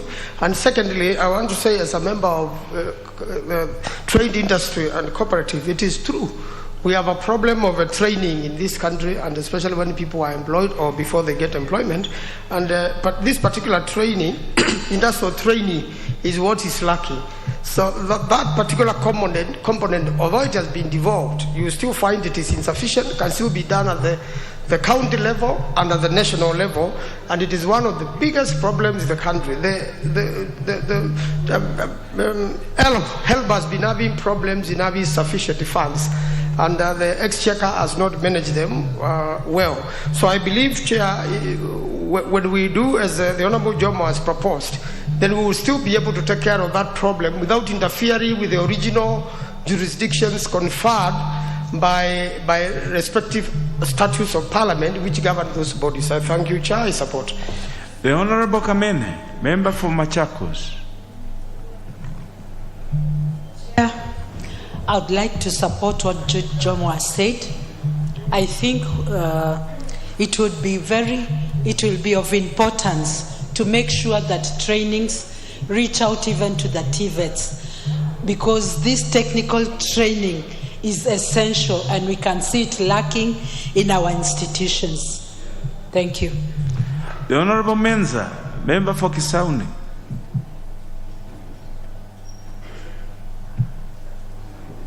Thank you, Mr. Chair. I wish to support what Honourable Jomo has just said. Mr. Chair, this country cannot develop, cannot move forward without having a sound technical skills. And that is what we've been lacking in this country. And if you remember, Mr. Chair, in the past, we used to have technical colleges which were actually upgraded to universities today. And one of them was this university here near opposite KRA. It used to be a very strong technical college, but it was upgraded. The government came up with a very good initiative of the TVETs. And they even came up with an idea whereby the students will be provided with loans to be able to acquire the necessary skills. And what Honourable Jomo is proposing it is a sound idea that we need to make sure that these students are supported fully. Otherwise, we will always have a gap in terms of human resources who are technical sound. And that is what we've been lacking, Mr. Chair. If you remember, when we were doing the Talo pipeline in Turkana, and we required specialized skills on the welding. You know, welding an oil pipeline is not like welding a normal metal grills and what have you. You need specialized skills. And we had to actually import welders from out of this country to come and do that job. This is a big shame for this country, Mr. Chairman, if almost 60 years of independence and we cannot still be able to provide a person who can be able to weld an oil pipeline. It's a serious shame for this country. And I wish to really support what Honorable Jomo has just proposed, and I think that particular clause has to be retained. Thank you, Mr. Chair. Honorable members, allow me now to put the question that clause 4 be deleted as proposed by the chair of the Labour Committee. Will as many as of that opinion say aye? Aye. Will as many as of a contrary opinion say nay? Nay. The nays have it. And now put the global question that clause 4 as amended, that clause 4 be part of the bill. Will as many as that opinion say aye? Will as many as of a contrary opinion say nay? Nay. The ayes have it. Clause 5. I propose the question that clause 5 be part of the bill. There is a proposal by the Labour Committee to delete the honourable session. Yeah, thank you, Chair. Of course, considering the trend that all the previous clauses have taken, and we give a caution. If you are deducting levies from employees, practically speaking, such revenue is not enough to train everyone else in the country unless you are appropriating from the budget. So we have to be cautious to make a law that is easy to implement and make it work. And as for clause 5, Chair, we propose that the bill be amended by deleting clause 5. And of course, if all other previous amendments were adopted, this amendment is unnecessary as it is a consequential amendment to the KRA Act. Yeah, so as a committee, we still propose that clause levy on behalf of NITA. So really, when we have passed all the others, this is as a natural consequence of the amendments that we have done, that we have to give this authority to Kenya Revenue Authority. So it doesn't make sense to oppose this particular amendment after we have accepted to the others. Thank you, Mr. Speaker. The honourable session, sometimes it is good to realize when it has fled, and let it be. So this one, I think I will just proceed to put the question that clause 5 be deleted as proposed by the Labour Committee. Will as many of that opinion say aye? Aye. Will as many of a contrary opinion say nay? Nay. The nays have it. And now put the global question that clause 5 be part of the bill. Will as many of that opinion say aye? Honourable members, you need to keep your eyes on the ball. This is the global question. And now put the question that clause 5 be part of the bill. Will as many of that opinion say aye? Aye. Will as many as of a contrary opinion say nay? Nay. The ayes have it. Title? I propose the question that the title be the title of the bill. And now put the question that the title be the title of the bill. Will as many of that opinion say aye? Oh, sorry. The honourable member Session was also proposing to delete this. Your Chair, I've got to present the entire position of the committee for purposes of consideration of the House. Of record, yes. Yeah, that on the title, the long title, that the bill be amended by deleting the long title. Justification is that the committee was of the view that the amendment bill is unnecessary as it has been implemented through administrative changes, and further, others have been overtaken by legislative changes. And that indeed is the position of the committee. I propose the question that the title be deleted as proposed by the committee. I now put the question that the title be deleted as proposed by the committee. Will as many as that opinion say aye? Aye. Will as many as that opinion say nay? Nay. The nays have it. I now put the question that the title be the title of the bill. Will as many as that opinion say aye? Aye. Will as many as that opinion say nay? The ayes have it. Clause 1. I propose the question that clause 1 be part of the bill. The Honorable Session, you have a proposal to delete? Do I really have a proposal? Yeah.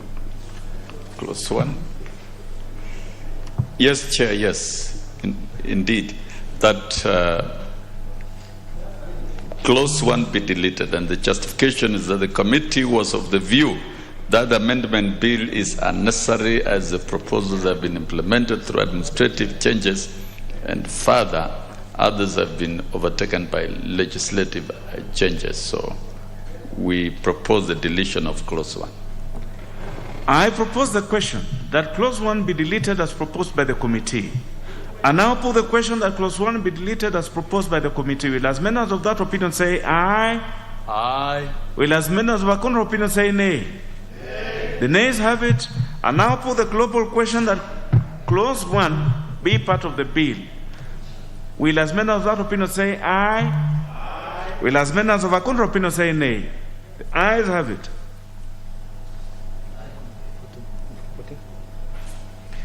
The mover to report. Thank you, Honorable Chairman. I beg to move that the committee do report to the House its considerations of the Industrial Training Amendment Bill, National Assembly Bill number 4 of 2019, and its approval thereof with amendments. Honorable members, I put the question which is that the committee do report to the House its consideration of the Industrial Training Amendment Bill, National Assembly Bill number 4 of 2019, and its approval thereof with amendments. Will as many of that opinion say aye? Aye. Will as many of a contrary opinion say nay? The ayes have it.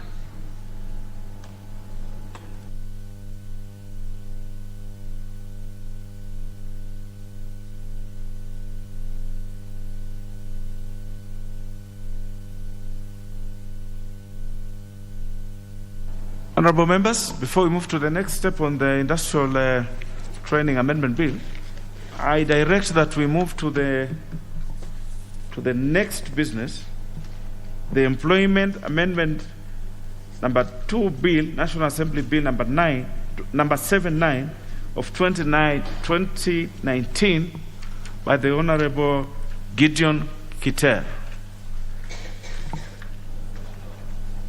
Is he the one that I see walking in? Honorable Kiter.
Honorable members, we are now in consideration of the Employment Amendment number 2 Bill, National Assembly Bill number 79 of 2019 by the Honorable Gideon Kiter.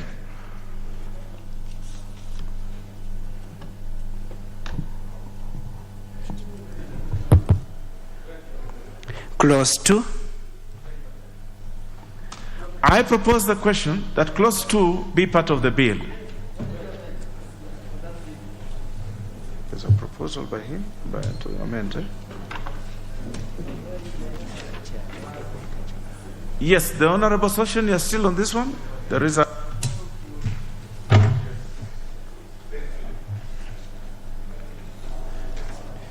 Chair, faithfully on behalf of the chair of the committee and on behalf of the committee, on clause 2, we proposed an amendment of clause 2 by deleting the proposed new subsection 5 and substituting thereof of the following new subsection, that in respect of recruitment, an employer shall not require an employee to submit any clearance of compliance certificates unless such employer intends to enter into a contract of service with the employee, provided that an applicant of a state office shall provide compliance or clearance certificates at such times in the recruitment or approval process as they may be required. Chair, we had clear grounds of justification that whereas a clause has been redrafted to offer clarity, whereas it is necessary for an employer to require an applicant to submit the compliance or clearance certificates as a condition for confirmation of employment, the requirement should not be used to lock out applicants at the very first instant of recruitment or application. We felt it was a necessary barrier and on young Kenyans. An employer ought to show some serious interest in recruiting the applicant before requiring him or her to incur any cost associated with the procurement of clearance of compliance certificate, and not lock out an applicant who does not provide these documents at the initial stage or interview stage. This move will greatly benefit the youth, as the majority job seekers who have limited resources yet to incur hefty cost associated with the sourcing of these clearance certificates without the promise of securing the job. Chair, we consider that majority of these applicants are very poor and cannot raise any levies, and requiring them to raise any levies is actually unfair. Chair, the committee observed that there was a difference between compliance and clearance certificates. Some institutions issued either type of certificate depending on the nature of the applicant. The clause is therefore redrafted to include both compliance and clearance certificate. And thirdly, Chair, the provision in clause 5 is necessary to ensure compliance with Chapter 6 of the Constitution of Kenya. This is because, unlike regular recruitment processes, the process of appointment of a state officer is rigorous and elaborate. It comprises various approval stages by different authorities and bodies, and as such, it should be possible for the ethics and integrity requirements to be ascertained from the first stage of approval as well as at any other stage of the approval process. Chair, we considered redrafting that clause, and we propose that the redrafted clause be adopted by the House. Thank you, Chair. Honorable members, I propose the question that clause 2 be amended as proposed by the committee. The Honorable Keter, you'll have the first go at it because it's your proposal. Or if you are not ready, we can have the Honorable Lesuda Naisula, who seems to be ready, the member for Samburu, as you put your thoughts together, the Honorable Keter. Thank you, Chair. And I just want to thank the committee for this clause, and to say that it is a clause that is long overdue. As a country, we know that young people, most of them, are just fresh from campus or colleges, and Mr. Chair, they have gone through school with a lot of difficulties. And then again, we are asking them for these clearance certificates and even add a cost to it. So I think this is something that is very important, and I support. Later is to follow up that the implementation of it is actually done accordingly to how we will pass it here in Parliament. Thank you. Very well. The Honorable Oluoch Tom, member for Mathare, do you have something to say to this? Honorable Speaker, I am waiting for the next one, which is a community health workers bill. Sorry about very that. Well. Very well. The Honorable Dan Manzo, member for Makueni. Without the benefit of hearing what the Honorable Keter was to say, I have left with no choice but to agree with the amendment. Mr. Chair, there should be no factors which affect job seekers. It should be made as easy as possible for job seekers to access jobs, and unfortunately that has not been the case in this country. There have been so many cartels, so many corners, a lot of corruption. Even for somebody to get to police, army, those things, those recruitment courses have been a problem, and therefore, owing to the fact that many Kenyans who go to school, their only way to help their families is through employment at the first instance. They are not able to start their own businesses. I didn't want to support the position of the committee. I thank you, Chair. The Honorable Martin Owino, do you wish to say something to this? Very well.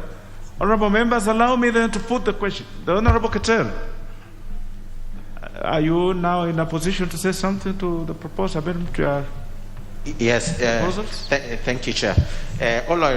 I'm in support for the committee amendment since it is enriching the bill, and it is true. We are not graduating criminals. We are graduating Kenyans who are qualified, and they should be considered first for employment before they're being asked for any other hindrances apart from that the normal certificate they get in school.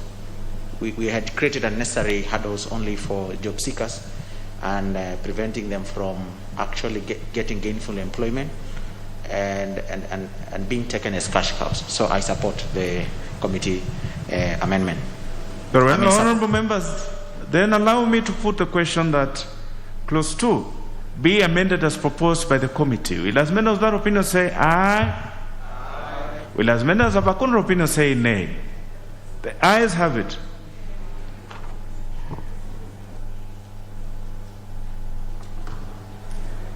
Title?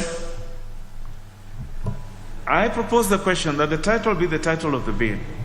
There's no amendment to this. The Honorable Session, what is out of order?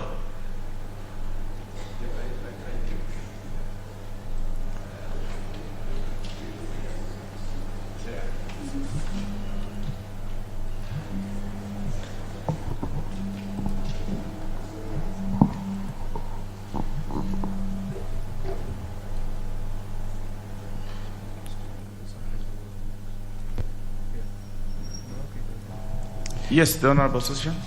Chair, and I'm sure Honorable Keter can agree with us. The clause 2 actually was in two parts. 2A, and we've gone through 2A, there's 2B. So I'm not sure whether we have adopted. If it is adopted, if the amendments for both 2A and 2B have been adopted by the Chair, I stand guided. We put the global question. The Honorable.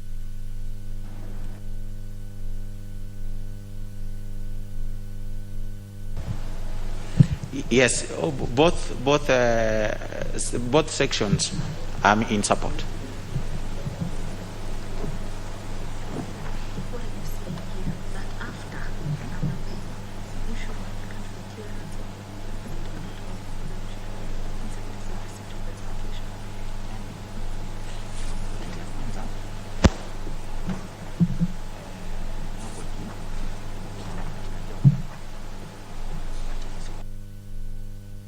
Yes. Well, thank you, the Honorable Session, for clarity. We will now put the global question in regard to clause 2. And the global question then would be that clause 2, as amended, be part of the bill. Will as many as of that opinion say aye? Aye. Will as many as of a contrary opinion say nay? The ayes have it. Title. I propose the question that the title be the title of the bill. There's no proposal to this. I therefore now put the question that the title be the title of the bill. Will as many of that opinion say aye? Will as many of our contrary opinion say nay? The ayes have it. Clause 1. I propose the question that clause 1 be part of the bill. There is a proposal to this, the Honorable Session.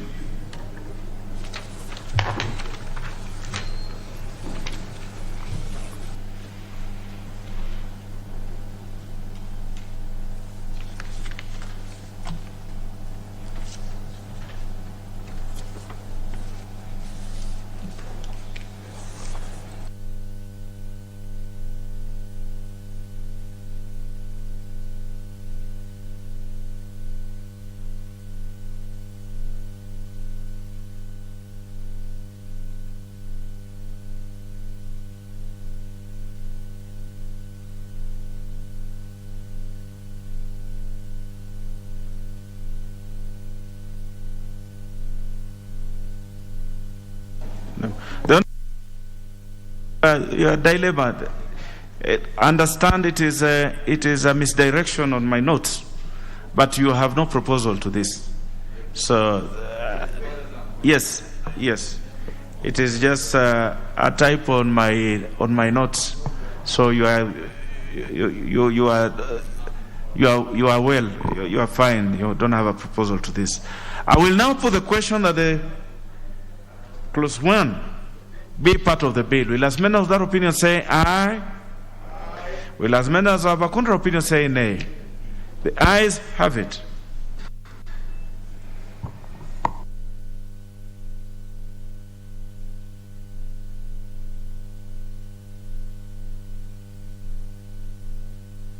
We are done with that, so we shall move to reporting. The Honorable Gideon.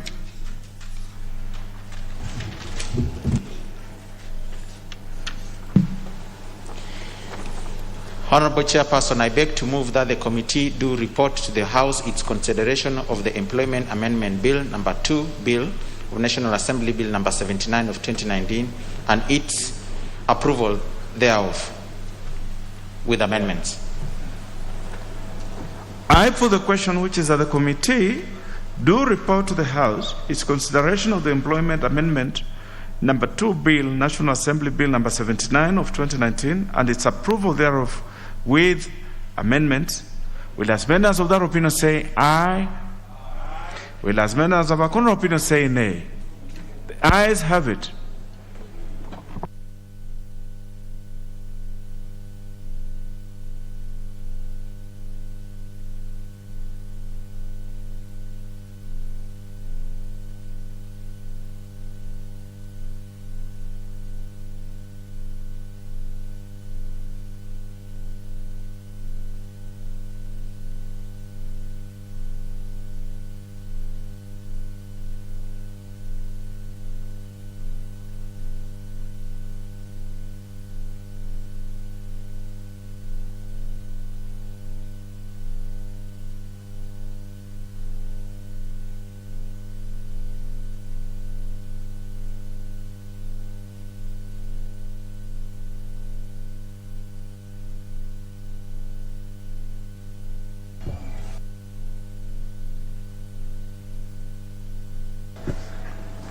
Honorable members, we shall now have reporting on the Industrial Training Amendment Bill, National Assembly Bill number 4 of 2019. Thank you, Honorable Speaker. Honorable Speaker, I beg to report that the Committee of the Whole House has considered the Industrial Training Amendment Bill, National Assembly Bill number 4 of 2019, and approved the same with amendments. The mover. Thank you, Mr. Speaker. I beg to move that the House do agree with the committee in the said report, and I request Honorable Shamala to second the motion for agreement with the report of the Committee of the Whole House. The Honorable Shamala. Honorable Speaker, I do second. Honorable members, I now propose a question which is that the House do agree with the committee in the said report. Honorable members, I direct that the next step will be undertaken when the matter will be set down in the order paper again, and direct that we move to reporting of the next bill, which is the Employment Bill number 2, as National Assembly Bill number 79 of 2019. The Honorable Wangwe. Thank you, Honorable Speaker.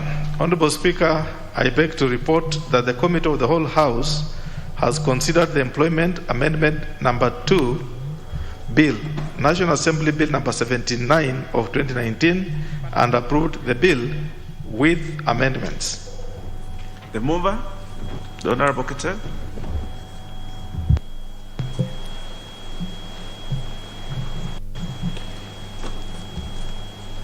Honorable Speaker, I beg to move that the House do agree with the committee in the said report. I also request Honorable Leisuda to second the motion for agreement with the report of the Committee of the whole House. Honorable Leisuda.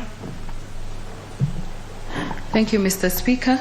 I second and thank Honorable Keter for this very progressive amendments to the bill, and also the House for supporting, as it is going to help our young people in a great deal, since these certificates just don't cost money, but even the cost of traveling to get them has been a hindrance for the young people. So I support, Mr. Speaker. Honorable members, I propose the question, which is that the House do agree with the committee in the said report. Honorable members, I direct that the next steps in regard to this bill be undertaken when the bill will be set down for consideration again in the order paper. And I want to congratulate you, the Honorable Gideon Keter. This is the very purpose for which you are in this House, and I think it is great to see this kind of proposals emanating from you. And the Honorable Jude Jomo, that's great work. You are helping the children of this country to improve themselves. This is the purpose of this House. I'm grateful to be here when you are making your proposals. Thank you.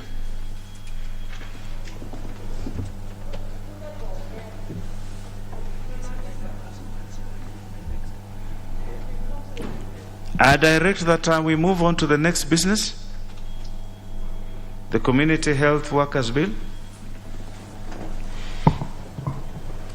Order number 10, the Community Health Workers Bill, National Assembly Bill number 30 of 2020. Second reading. Very well. Honorable members, this bill by the Honorable Martin Peter Owino, member for Ndiwa. The following members had spoken to it. That is, of course, the Honorable Dr. Martin himself, the Honorable Dr. Nyikal, the Honorable Sharif Nasir, the Honorable Ndindi Nyoro, the Honorable Badi Twalib, the Honorable Yusuf Haji, and the Honorable Mwashetani had spoken to this. So we will start off with the Honorable Odwatch Tom, member for Madare.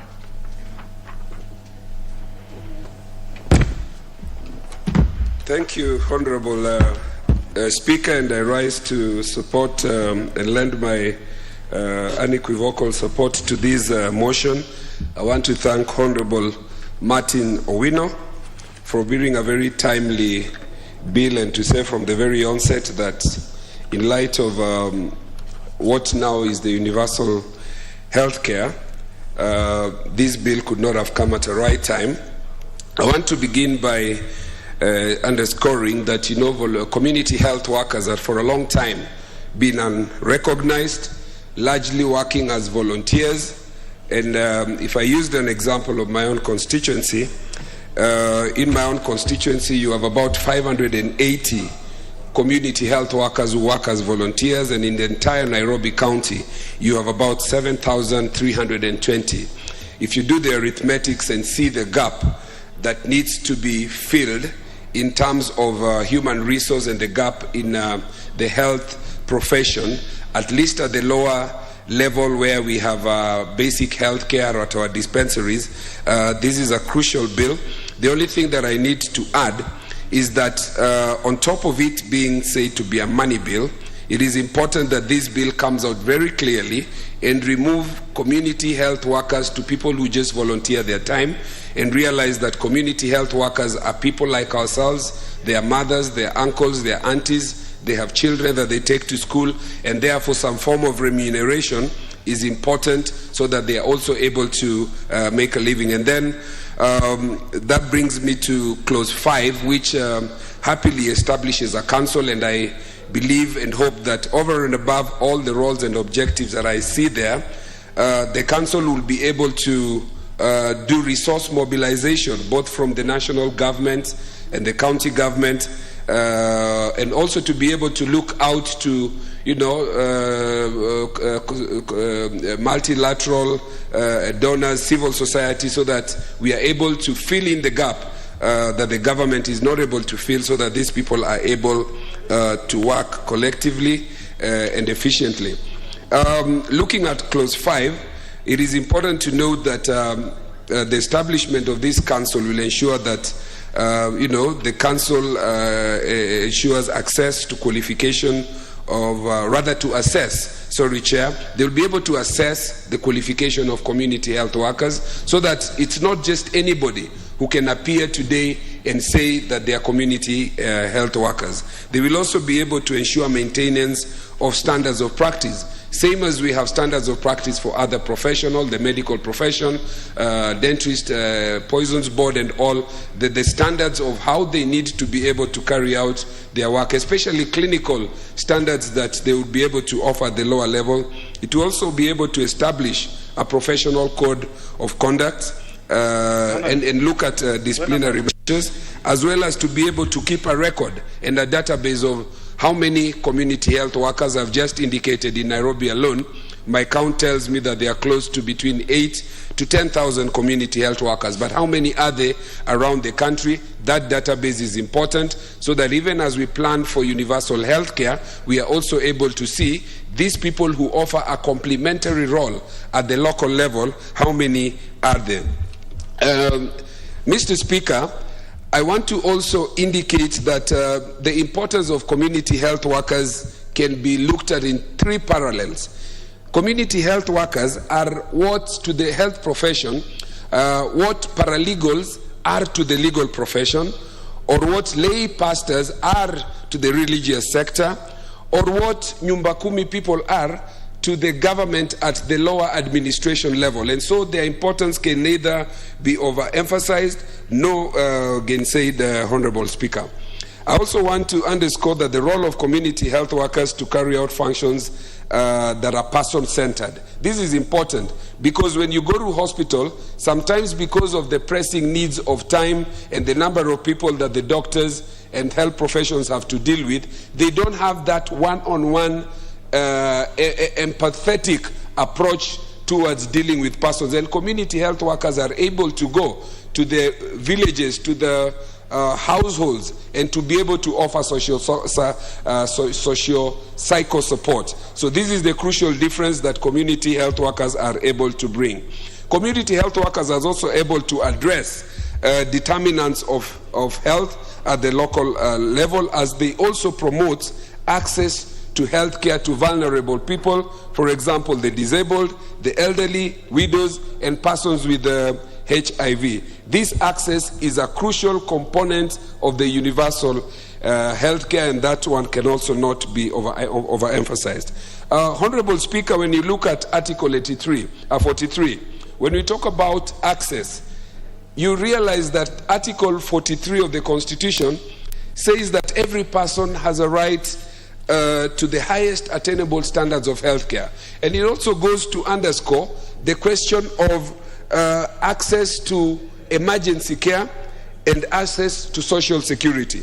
Emergency care can be defined in different ways, but if I look at it in the context of informal settlements such as Mathare, you will find that the local common person in my constituency in Mathare and Mukuru do not have access to, for example, ambulances that can be able to quickly rush them to hospital during emergencies. Community health workers live with these people as in the person who lives next door. So they are able to offer that emergency health care to the extent that they can be able to realize when there is an emergency of a person who is a neighbor, look for a vehicle, a motorcycle, or a bicycle, and be able to rush them either to the dispensary or to the the other issue which this bill happily looks at is a question of their training, and it talks about how to train them to perform their roles, both clinical, both socio-psychological, and therefore the enactment of this bill will be able to bring a crucial component that is missing and a gap that would be very important to deal with in terms of the universal health care. Community health workers, Honorable Speaker, also guide the community on health improvement and disease prevention. And this is in terms of being able to educate the people at the local level. They make visits to home, they initiate dialogue with household members, they determine the health situation and deliver key health messages and undertake necessary action. Honorable Speaker, when we ask ourselves who are community health workers, a community health worker is a member of a community who is chosen by the community, meaning that there is already acceptability that this is a person who is known, because in terms of offering community health at the local level, that trust that the person whom you're offering this social support or clinical support outside of hospital needs to be somebody who trusts you. So these are people who are identified by the community, they live with community members, chosen by community or organizations to provide health and medical care within the community, and is capable of providing preventive, promotional, and rehabilitation care to that community. Honorable Speaker, some of the benefits also, as I continue to underscore, of the community health workers is to gain support from other organizations serving the community, develop trust on one in terms of interpersonal relation, and deliver services that are appropriate and based on a language that the people at the local level encounter. And so, Honorable Speaker, based on this, and given that our universal health care is about to take off or is taking off, Honorable Speaker, it is important that this complementary role, this gap that will be filled by community health workers, be fast-tracked, be implemented, and a budgetary framework be put in place so that we mobilize resources from national government, from county government,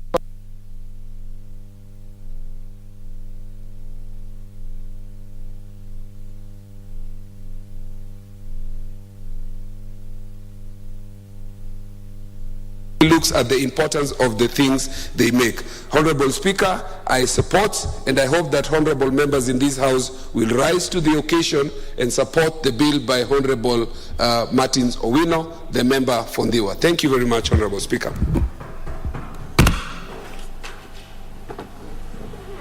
The Honorable Wangwe. Thank you, Honorable Speaker. Honorable Speaker, on the onset, allow me to say I support this bill, the Community Workers Bill 2020. Honorable Speaker, as I support this bill, it should be on record that my constituency has quite a number of health workers who are really struggling to keep up with the conditions that they are working in.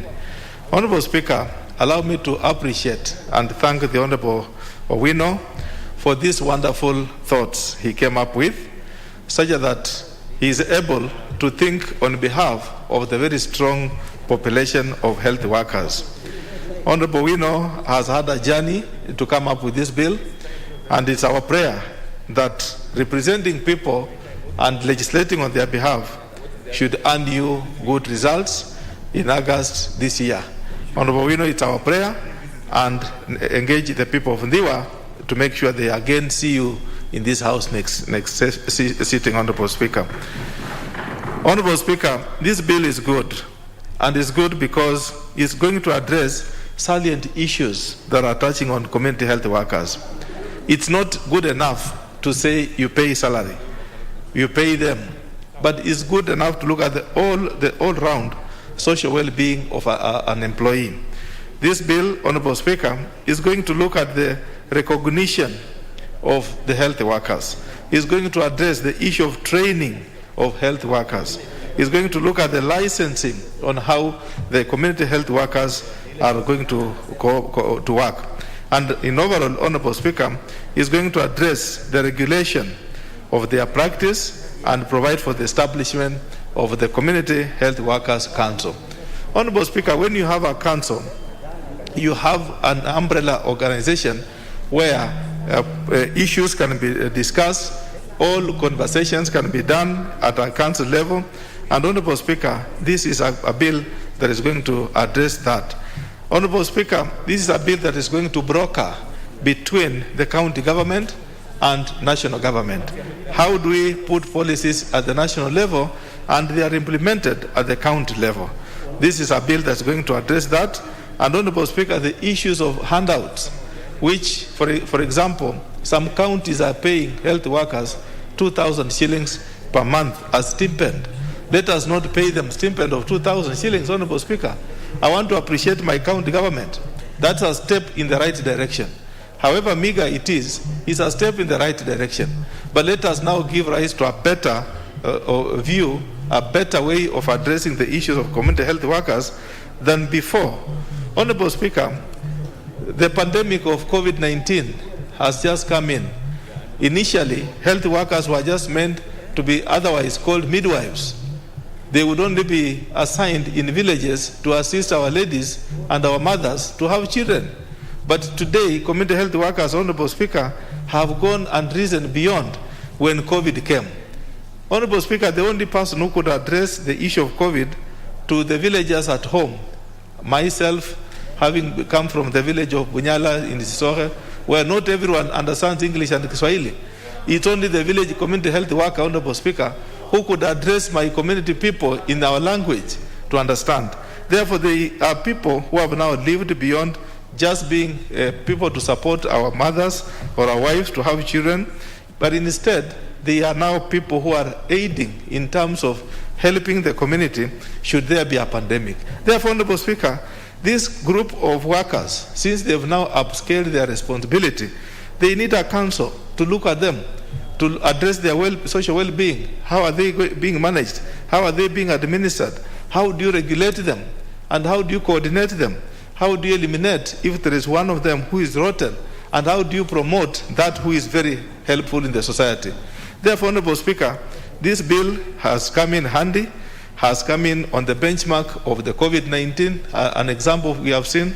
It is now a bill which we should all support so that, Honorable Speaker, those who can come up with the council and the composition as listed in this bill can really be supported.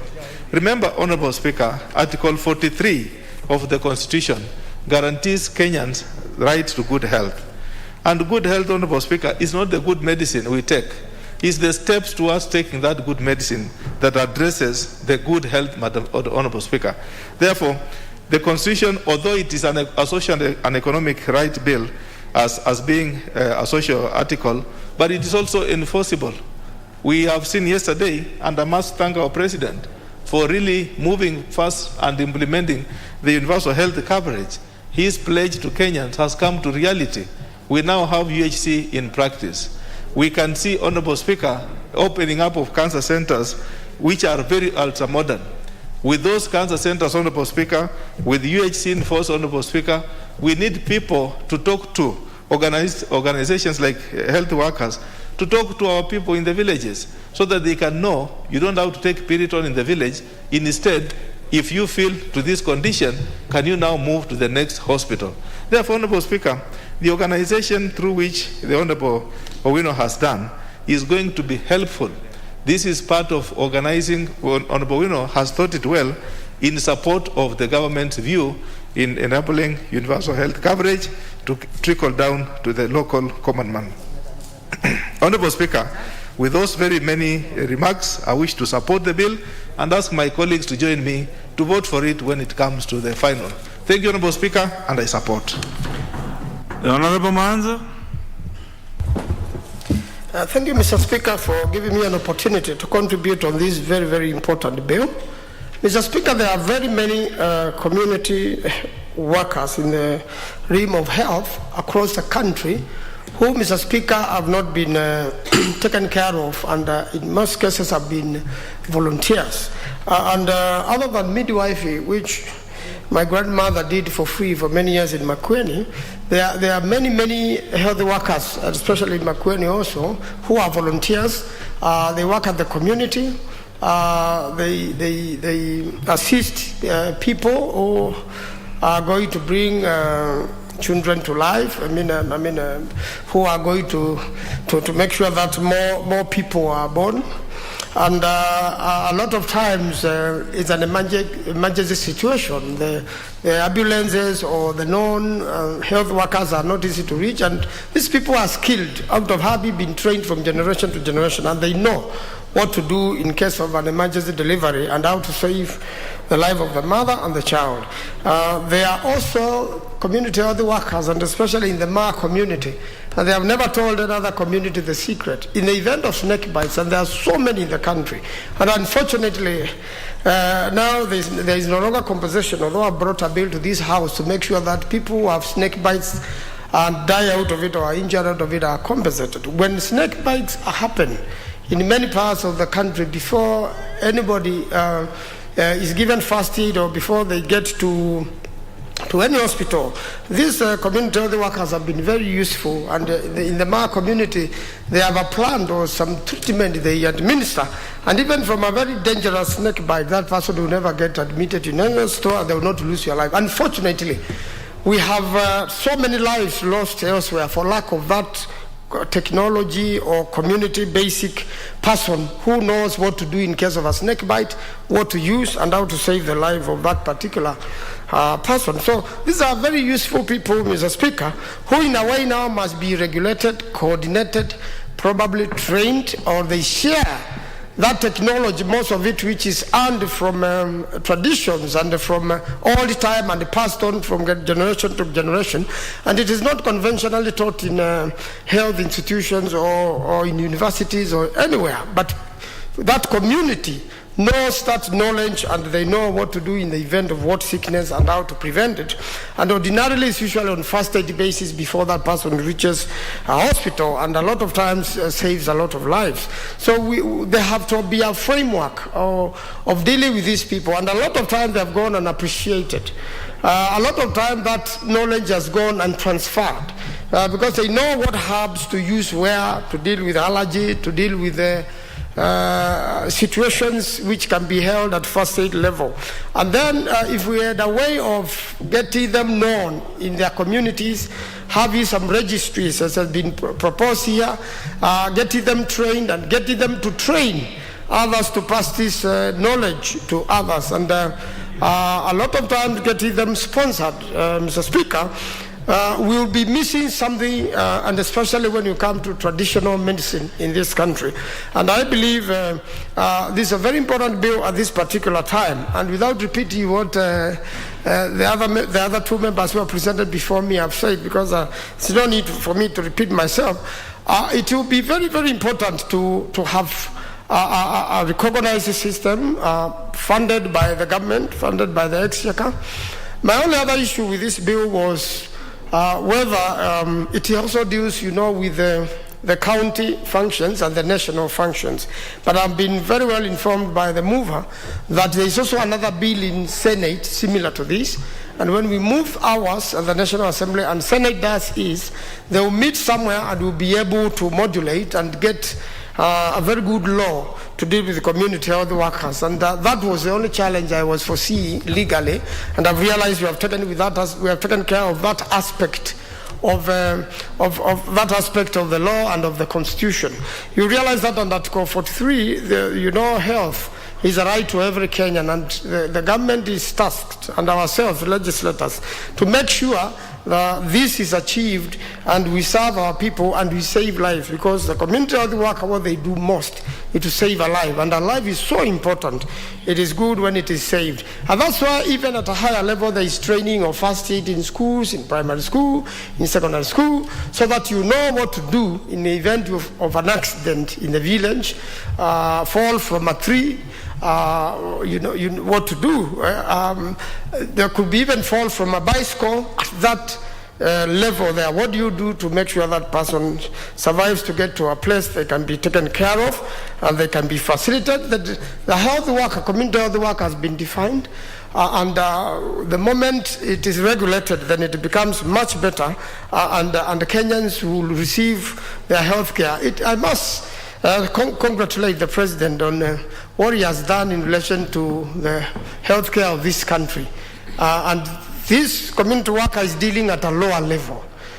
He's done it at a different level. And it means when we pass this law, we are able to take care of the basic health from the smallest level in this country to the highest level in this country, Mr. Speaker. And I also want to say, earlier on, Mr. Speaker, we had experiences in this House where our insurance was very difficult. But currently, Mr. Speaker, I must really thank the administration of Parliament. It is extremely efficient, and the doctors are handling our people very well. If it is a member or the family, they are handled very well. So, in conclusion, I really want to urge members to support this, and it facilitate, a way of making sure that the person, the basic person, is taken care of, and that particular health worker who has been volunteering for all the years can now be recognized and can earn something out of what they do, and can serve the community better and can be motivated through this law. I thank you, Mr. Speaker. I support.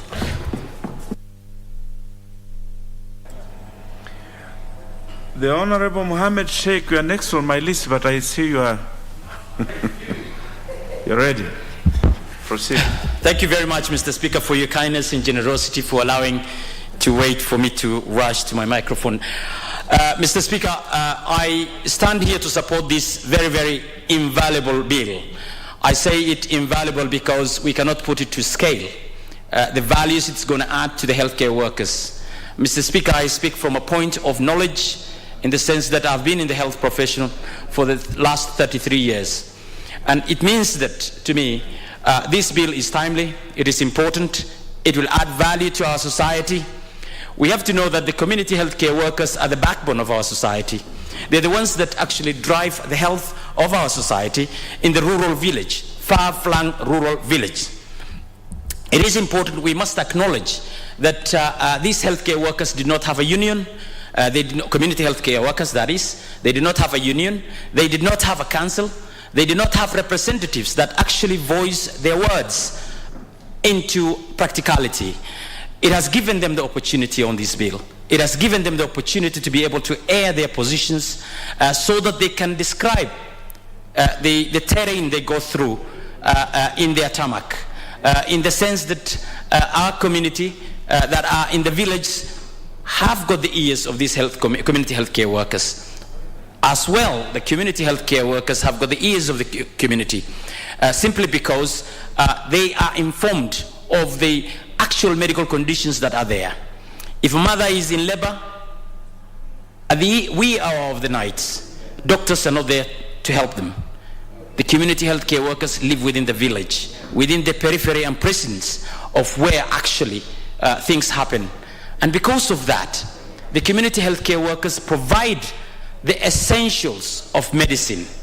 And I will use the term essentials of medicine simply because the practice of medicine is done by those that are quite up there in the ground. I mean, when I use the term medicine, some people are a bit territorial and they want to claim medicine is for particular cadres. Well, I want to say those who dispense the services provided in the rural village are those that actually practice the actual medicine out there. Therefore, recognition of these community healthcare workers is a plus. It is a plus, and it is going to give them the opportunity to be able to prosper in their careers, to prosper in their salary and remuneration packages, to prosper in giving them that support that they need psychologically to say that they are valued members of the health professionals. They can only be valued in the community once they are recognized at the national level in terms of advocacy, in terms of board that can be able to service them for all the requirements that they need in their documentation. Let me tell you why these people are very important. from my very own family. My grandfather, Mzee Omar, the late Mzee Omar, was a community health worker who was a traditional community health worker. He was actually a very, very bright orthopedic surgeon, traditional orthopedic surgeon. He used to do all the works that are required in the rural village. My mother was actually one of the best physiotherapists, traditional physiotherapists, during the times that she used to live in the rural village. She used to provide services to people who are ill in bed and give them that support that they needed. When the doctors are not there, when the community health care workers, the current community health care workers were not there. So traditional community health care workers also need to be recognized. That's what I want to add to Dr. Owino's proposal on this bill, to say that traditional healthcare workers or traditional community workers are also the most valuable people, not necessarily those who came through formal education to become community health care workers. But I also want to add on to this, that Mr. Speaker, when it comes into advocacy, we always lag behind when the voice is not there at the table where things are discussed and decided in. And that is why the community healthcare workers' situations were lagging. I am a particular beneficiary of the community healthcare workers. The entire immunization that was given to us in our childhood was actually provided by community healthcare workers. For many of them who were volunteers, who were unpaid, and many of them were actually unlettered. When I say unlettered, they were not formally educated, but they had the grasp of it. They had the grasp of it. In one of my chapters in my books on transforming public health in developing countries, community health care workers stand out. They stand out simply because of the works that they have done in Pakistan, they have done in Bangladesh, they have done in Nigeria, Ghana. These are the places that I have actually focused on in that chapter. If you look at Ethiopia, before the current crisis, the child mortality was actually, has improved so much so that we thought that they are in the first world as well.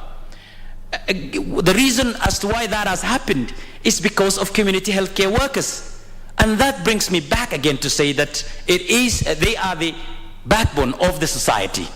Mr. Speaker, without dwelling this longer on the advocacy of providing a board and a support for the community healthcare workers, I want to say Dr. Owino must be congratulated for actually pushing our committee, as a member of the health committee myself as well, to make sure that this has been discussed, taken the public participation it deserves, gone through the process it requires through the committee, and then we came into that decision. The decision we came to support this bill is of a professional decision, of a decision that we as professionals in the healthcare service have provided to say that it is a timely thing for the community healthcare workers. They take care of our level 1 hospital, they take care of our level 3 hospitals, they take care of community health services, that is public health as well, in the community, within the community. And therefore, these are the guardians of our society's health. These are the guardians. And given that they are the guardians, then it gives us the imperative to support anything that is going to support them both professionally and as well as the journey towards progress in their careers. Thank you very much, Mr. Speaker. I do support this bill, and I do ask the rest of my colleagues to support this bill, given that it has come through the minds and the brains, the brighter brains of the professionals that are in the Health Committee. Thank you very much. Well, the Honorable Kamene Joyce, member for Machakos. Thank you, Mr. Speaker, for giving me this opportunity to contribute to this very important bill. I must say, I start by congratulating Honorable Owino for coming up with this wonderful bill, stating that in Machakos, we have community health volunteers, and there's no doubt we have seen the work they are doing in the communities. And with the much effort they have done, and more so during the COVID-19 season, we saw them come in handy. We had our teenage pregnant young girls, and we saw the way these community health volunteers worked and walked with our young girls, and also bringing awareness of the COVID-19 and the regulations, and more so in the funeral places where funerals were taking place, and also in the places where we had events. They came, they stood and carried the sanitizers and also masks, doing their best to ensure that COVID-19 was not spread. And even yet, after the work that we've seen them doing, we are very aware that they are very frustrated lot, and more so in the Machakos County area, where the little that had been promised to be paid have never been paid up to today. You'll find that they have arrears of 2 years. Why is that so? Because there are no regulations, there is no body that recognizes them. And that is why I say this bill comes at a handy and the right time. Congratulations, Mr. Owino. And we are aware, if this bill passes, that there will be clear guidelines. They'll be able to get trainings. They'll also be able to get licenses. And to perform their work will be made easier.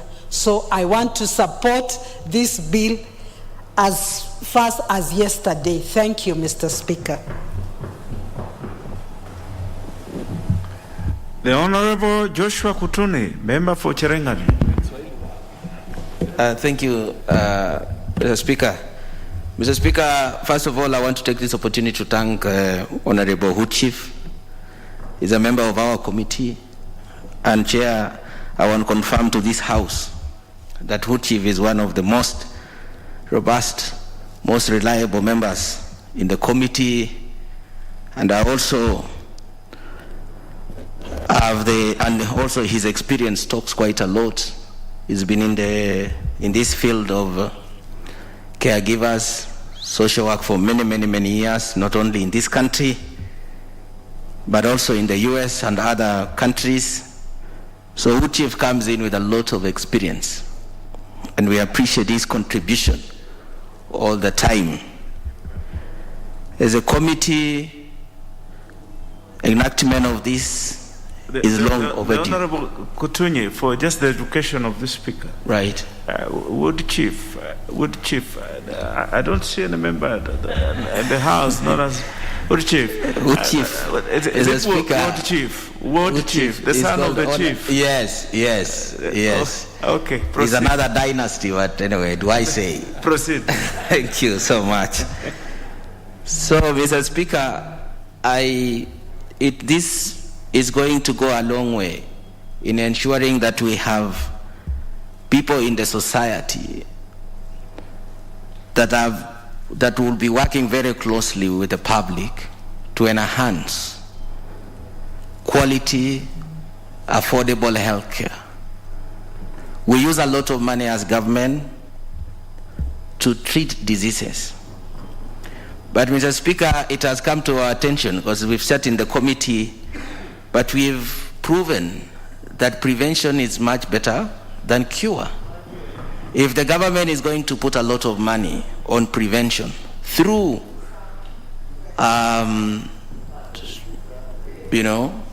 awareness, we are going to eradicate diseases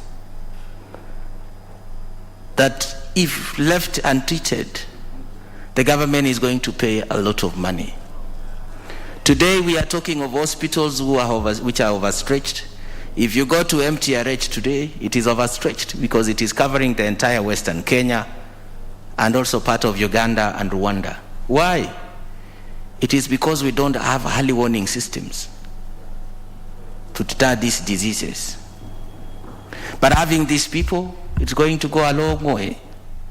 Community health workers, They are going to do capacity building, awareness, that is going to help the government reduce the cost. So instead of paying too much through UHC and to the hospitals, it is better to pay these people's salary and cut the cost of treating these diseases in the hospitals. See what has happened even in Kenyatta National Hospital. The same thing. Kenyatta University started just 2 years ago, but it's overstretched already. When we work on the budget, we don't have enough resources to ensure that we give to all these hospitals. So we should not be talking about expansion, but we should be talking about preventive health care. I think that is what is important as a country. What we need to do is how we need to create an enabling environment and an infrastructure where the national government and the county government are going to work closely. So then we ensure that the community health workers are given favorable condition for working. They should be provided by the materials that are required. Like the way ECD teachers are being paid, why don't we pay community health workers? Because they go hand in hand. Mr. Speaker, so once it is enacted, I think it is also going to come to us again back to the committee where we're going to make sure that we factor in the budget.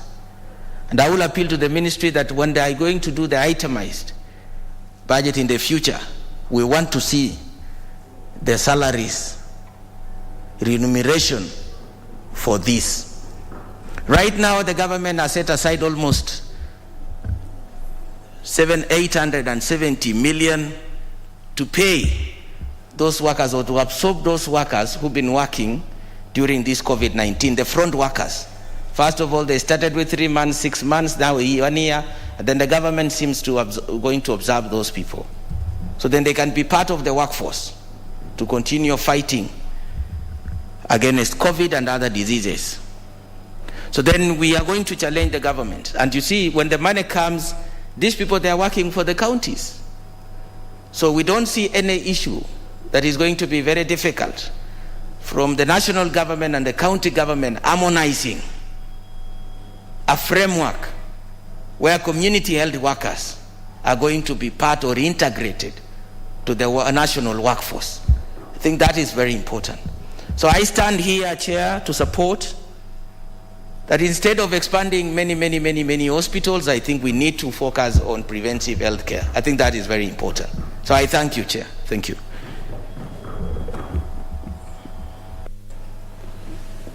Well spoken, the Honorable Kutunya. The Honorable Mule Mutinda, member for Matungulu. Thank you very much, Mr. Speaker. First and foremost, I want to thank Honorable Martin Owino for bringing up this bill. Mr. Speaker, this is a very important bill for this country and for the health workers in Kenya, and especially the cadre called the community health workers, Mr. Speaker. Mr. Speaker, we have to realize that the serious gap which is caused within the healthcare by this missing link of the community health workers in this country. Community health workers play a very big role within the service delivery of healthcare in this country. And I want to say that this bill comes at a very anti-time whereby health services have been devolved to the counties. And it's very unfortunate, Mr. Speaker, to state it and to put it on record that not only Machakos County, but several counties within Kenya have neglected these health workers, community health workers.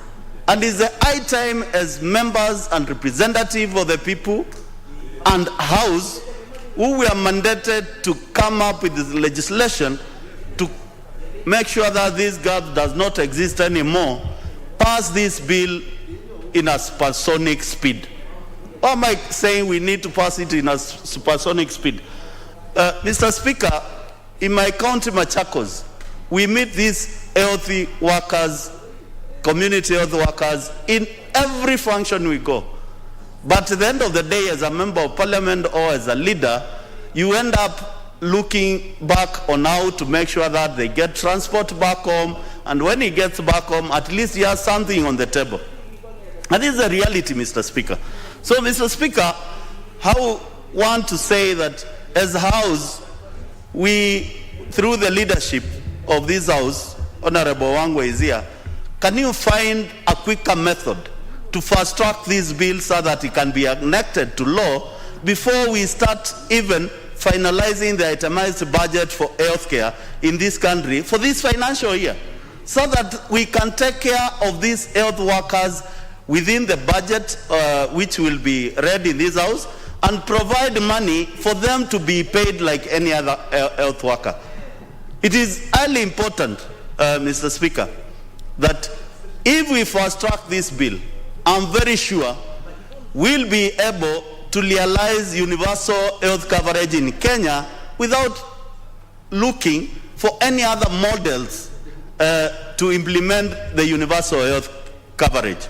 I want to urge those governors who have the heart of Kenyans within themselves to make sure within their county government they put aside some money to take care of the community health workers. And I know when they come back, they will tell us, oh, you have not passed the legislation, you have not passed the regulations. I want to tell them now, the holiday is over. We are going to push this bill to make sure that they have the regulation required, they have the legislation required, and we take care of Kenyans at the candor whereby those Kenyans who probably God has given them a good health for many years, they can also enjoy the services of these community health workers. Last but not least is that the community health workers require some essential commodities to facilitate them to do their job. These commodities must be factored in this year's budget. Because if we have the staff, we have the community health workers, and we don't have the essential commodities, we call them in the health sector the essential commodities for health workers, whereby they have a bag, they have the gloves, they have Panadols, the basics, whereby they can attend to any case, must be provided by the government, must be provided by the county government, and must be taken care of within the budgets we are making, Mr. Speaker. So I want to say that this is an holistic bill which brings the health thinking in this country in a different format, in a different way, and in a different approach. And I want to urge my colleagues, let's move with speed. We get to the third reading of this bill. As I've urged the leadership of the House, fast track it. We don't have a lot of luxury of time. We fast track it, we go to the third reading, we finish with it, we send it to the President for assent. Because I know by the time we get there, the bill from the Senate will be ready, and it's a matter of harmonizing the two bills and bring it back here. We pass them, and they go to assent. We have attended several meetings with Mr. Owino. We had a meeting on Zoom, which was organized by through the Ministry and Kanko, and he spoke about it at an international level, whereby our colleagues from Canada are shocked that Kenya, we are making a milestone to take care of the missing gap, not only in Kenya, but in the entire world. So I want to thank you, Owino, because we'll go into the books, Guinea Books of Record, of realizing a gap within the health sector and curing it through a legislation. Congratulations.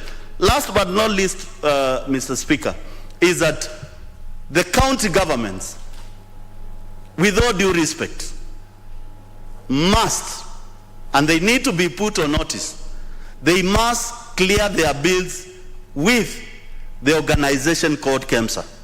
If you look at KEMSA, is not able to provide the essential commodities required right now, because the counties, they pick goods, commodities from KEMSA, and the counties are not paying. We must be a country whereby we are accountable. The governors who are picked goods from that organization and they have not paid, they are doing a disservice to this country. Because we saw it on the TV the other day, the acting CEO put it very clearly that they have a bill of almost 7 billion shillings with the counties. I want to suggest this, Mr. Speaker. As we are dealing with the budget for this year, we allow the Ministry of Finance and Treasury to deduct all the pending bills from the county money before they send their money to the counties, so that we can make sure that we restock our reserve for medical services, for medical commodities in this country, and we make sure that we don't get into quagmire of having a warehouse which does not have commodities. Please, governors, can you pay your bills? And I find it very funny, Mr. Speaker. Most of these county governments, if you look at their pending bills, I don't know what they are thinking of.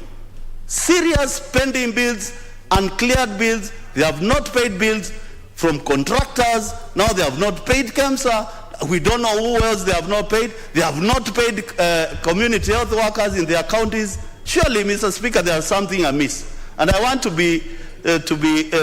go on record. We are going to find a solution to make sure that health care in this country must be given a priority. Thank you very much. I support this bill. The Honorable Mule, when you started at some point, you said that some of these governors who have Kenyan hats in them, does it mean that there are some that do not have Kenyan hats? The Honorable Lesuda Naisula, member for Samburu West, it's your opportunity now. Thank you very much, Mr. Speaker. First, I want to take this opportunity to congratulate and to thank my colleague, Honorable Owino, for this very, very significant and important bill, which is going to look at the welfare and how our community health workers work in our country. And just as it has been said by others, we cannot overemphasize the important role and work that the community health workers play in our country. And Mr. Speaker, just from the word community, these are the people who have direct access to the community. They go out of their way to reach the people, even in the remotest areas. I know, for example, in my county, Samburu, and how vast it is, but any other time, you'll always find a community health worker in the remotest village. And they also have a personal touch with the community members, Mr. Speaker. Also, the community health workers are people who actually do follow-up. They follow up on our patients. They follow up also on what was said very importantly by my colleague Honorable Kutun. They even deal with issues to do with prevention, on issues to do with malnutrition, on nutrition, on how our children are fed, and it also helps to reduce issues to do with child mortality, Mr. Speaker. And so we cannot overemphasize on issues to do with the role and the work that the community health workers play in this country. Even when you look at people who have illnesses that need close follow-up, for example, tuberculosis, HIV, they follow up with them and have conversations with them. They even guide them. They ensure that they take their medication and even advise them on the diets that they should take, Mr. Speaker. And so, on the importance of the community health workers, we cannot overemphasize. On the importance of this bill and the importance of it is then to ensure that their welfare is taken care of, that to ensure that they are also in a council. We have seen how the dentist board, we've seen how the doctors and pharmacists and everybody else, but we have forgotten the community health workers. And so, Honorable Wino, this is very important to make sure that we consider and we ensure that the community health workers are then taken care of in our communities. Mr. Speaker, I just want to pick up on an issue, and especially on what has been said about our county governments. And when you asked whether there are some governors who don't have hats, or in how they what was said, it depends on how they treat people And especially what has also been said about even the pending bills, there are some who the pending bills will always go to issues to do with roads because that is where there are kickbacks, and it depends on which contractor you pay and things like that. But when it comes now to serious issues like this one, where there is nowhere where money will exchange hands, we will have difficulty in the implementation of this law, Mr. Speaker. And so that is where we have governors who have hearts, who think of Kenyans and what to do, and there are others who will actually take this very seriously and ensure that immediately it is passed and the regulations are in place, then they will ensure that the money and the implementation of this bill will then be done for the benefit not only of the community health workers, but also the people that the community health workers will be serving in the counties and in the communities, Mr. Speaker. The Honorable and so I suppose... The Honorable Esuda, I have also even heard in other quarters that are those that are even heartless. They don't even have hearts. We wonder what they use to pump blood, But it's a very serious issue, and it is something that, as a country, we have to look at. And this matter, even on pending bills, both at the national level and the county level, it has a human face to it. There are so many Kenyans who are going into depression. We have people who are also committing suicide. There are people who are being auctioned, Mr. Speaker, because of committing their resources to deliver services and work to both national and county government, Mr. Speaker, and they are now left with huge loans and debts to pay and being impoverished. And so it is important that even as we discuss these matters of national importance, we also consider as a parliament, and we'll be looking at it very closely from the budget committee, and even as we look into our budget, on how these pending bills will be taken care of, and also that we will be factoring in important matters like this. And so I want to support overwhelmingly this bill. Thank you. The Honorable Mwali Ombithi, member for Masinga. Thank you, Mr. Speaker, for this opportunity to be able to air my views on this bill. I want to thank our colleague, Honorable Owino, for this bill. It's a very, very important bill. Community Workers Bill number 2020, which seeks to establish a council for the community health workers. I want to say that this country has got very few health workers, especially the doctors. And the health workers comes very handy because they know every home, they know many, many, many people. If they are called to help, they are available for no fee, and they are not complicated. They don't say, I don't have fuel. They don't say, I don't have money. They go there to help the community that they have been trained to help. And therefore, this council, which is being enacted, we are seeking the enacting, will be so important because it will be doing periodically trainings. There will be registers. They will be licensed like any other practitioners, and so that they will feel like they are also professionals, not people that are being used for nothing, but people that are being used as professionals. And therefore, I feel this is a very important bill that we need to enact it and pass it so that our people can be helped. We have very few doctors in this country. Maybe one doctor is for 2,000 people. But the health workers are maybe one for maybe 100 people. which will be able to help them, even to assist the doctors, to assist the nurses, so that people are not dying anyhowly for lack of attendance in the hospitals. You will find that before a person is attended by the doctor, the health worker has given the first aid. And that first aid is very, very important. Especially in the rural areas, you'll find that one has been bitten by the snakes or by some other animals. But the health workers will be very handy to be able to give that first aid before they reach the hospitals. And that will prevent them even from further injuries, because a first aid has already been provided upon them.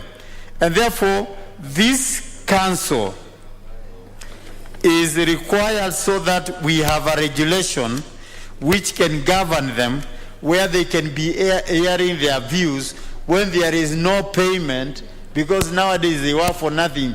Last week they called me in my constituency. They met all of them, and they want to take the governor of Machakos to court. And I told them, before you take them to court, can you first of all have a meeting with the MOH, so that we can find a solution before you start going to court. Because even the money for engaging a lawyer, they don't have. So this council will be able to assist them in some of these teething problems, in some of these non-payments, so that they can feel that we are not working for nothing. So I really support this bill, and I pray the government will also be able to see sense in the workers that help the health practitioners to be able to put health in our people, in our communities. With those few remarks, I support. The Honorable Mwalio, the real statistics for doctors to population rate, the last I heard is about 1 to 115,000, not 2,000. 1 to 15,000 Kenyans. We are in trouble. The Honorable Muliunge Mutemi, member for Mwingi Central. Thank you, Mr. Speaker, for this opportunity. I rise to support this bill by Honorable Martin Owino. Mr. Speaker, the Constitution of Kenya 2010 provides that health care is a right for all Kenyans, and that should not be denied because of lack of doctors. Therefore, Mr. Speaker, this bill has come at the right time to support the Constitution 2010, which provides for the right to health care. Mr. Speaker, health care is a very costly affair. Every other day in my constituency, there must be a request for support on health care bills in hospitals and other kind of tests. And Mr. Speaker, because of that costly affair of health care, we have lost a lot of lives. Many people don't get access to good health care, and therefore they die because of lack of health care. Similarly, Mr. Speaker, there are also others who die because of lack of first aid. And first aid, in most of the cases, is not provided by medical doctors. First aid is provided by the person who is closest to you at that particular time of the incident of poor health. And therefore, Mr. Speaker, this bill comes to sort those problems, because community workers are all over. They are all over in the villages, and therefore they are the first contact to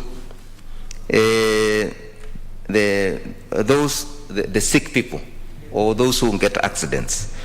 And therefore, this bill will sort these problems. Mr. Speaker, many times in my constituency there are so many fundraisings on health, and they have even become more than school fees, and therefore this thinking is good to sort some of these problems. And I want to take this opportunity to thank His Excellency the President for also thinking louder on healthcare. He has come up with the universal healthcare, which he talks very passionately about it. And if this universal healthcare is achieved, and we also achieve this community health workers bill, then a lot of issues will be sorted out in the healthcare. Mr. Speaker, as you know, all the professionals world over are regulated, starting with doctors, dentists, nurses, pharmacists, lawyers, engineers, architects. They are all regulated. So why on earth were these community health workers discriminated? The Constitution does not allow discrimination. Why were they left out when all these other professionals were being regulated? So I must thank Martin Owino for coming to the rescue of community health workers so that they can be treated equally with the other professionals. And as you know, Mr. Speaker, regulating professionals is good, so that the profession is not infiltrated by quacks. So the community health workers, in accordance with this bill, they will then be registered, and will even be knowing how many they hire in Kenya. They will be regulated so that their conduct is in accordance with the law. And there will also be continuous professional training for them, so that they are in touch with the current affairs of healthcare in the world. And also, more so, they will be disciplined, so that they also do not misbehave. Mr. Speaker, traditionally, all these people have been there. There have been midwives, there have been even traditional medicine men and women. And where I come from, there's a gentleman who, when you get a snake bite, like today I've just received a message from my constituency, a child has been bitten by a snake this morning and has passed on.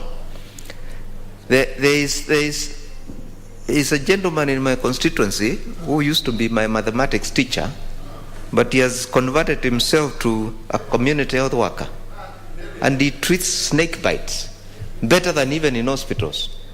Yeah. When you get a snake bite and you go to that guy, you survive. And sometimes when you go to hospital, you die. So this bill is very useful to people like that, because they will then be recognized.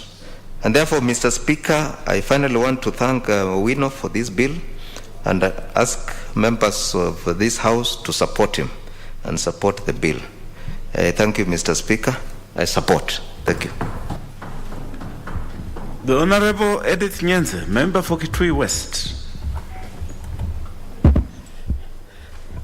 Thank you, Speaker, for giving me this opportunity to contribute to this important bill by Honorable Owino on community health workers.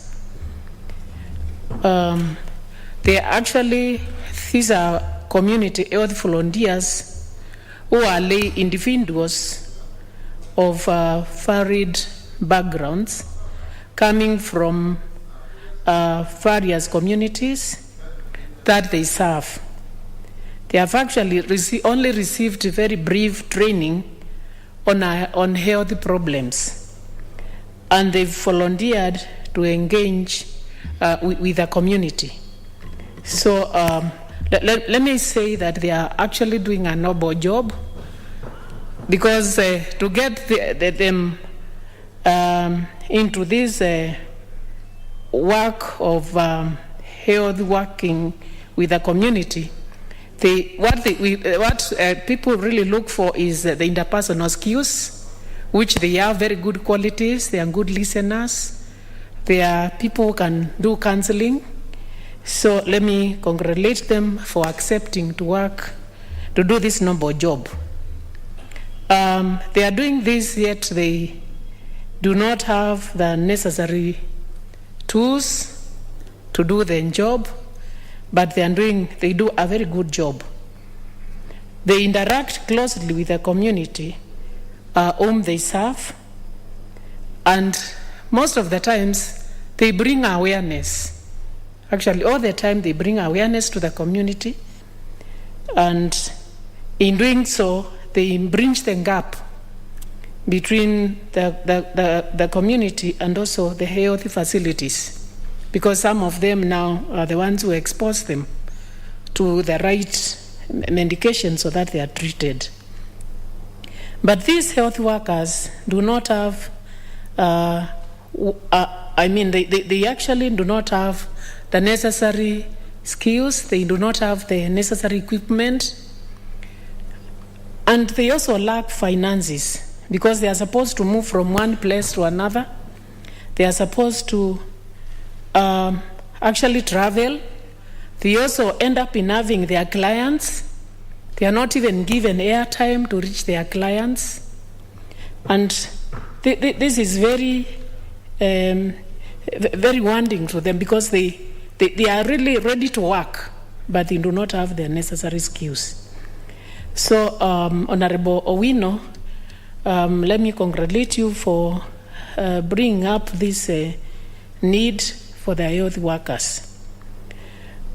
I remember some of them are also do some interaction with the community. I remember one of the health worker who usually comes to me.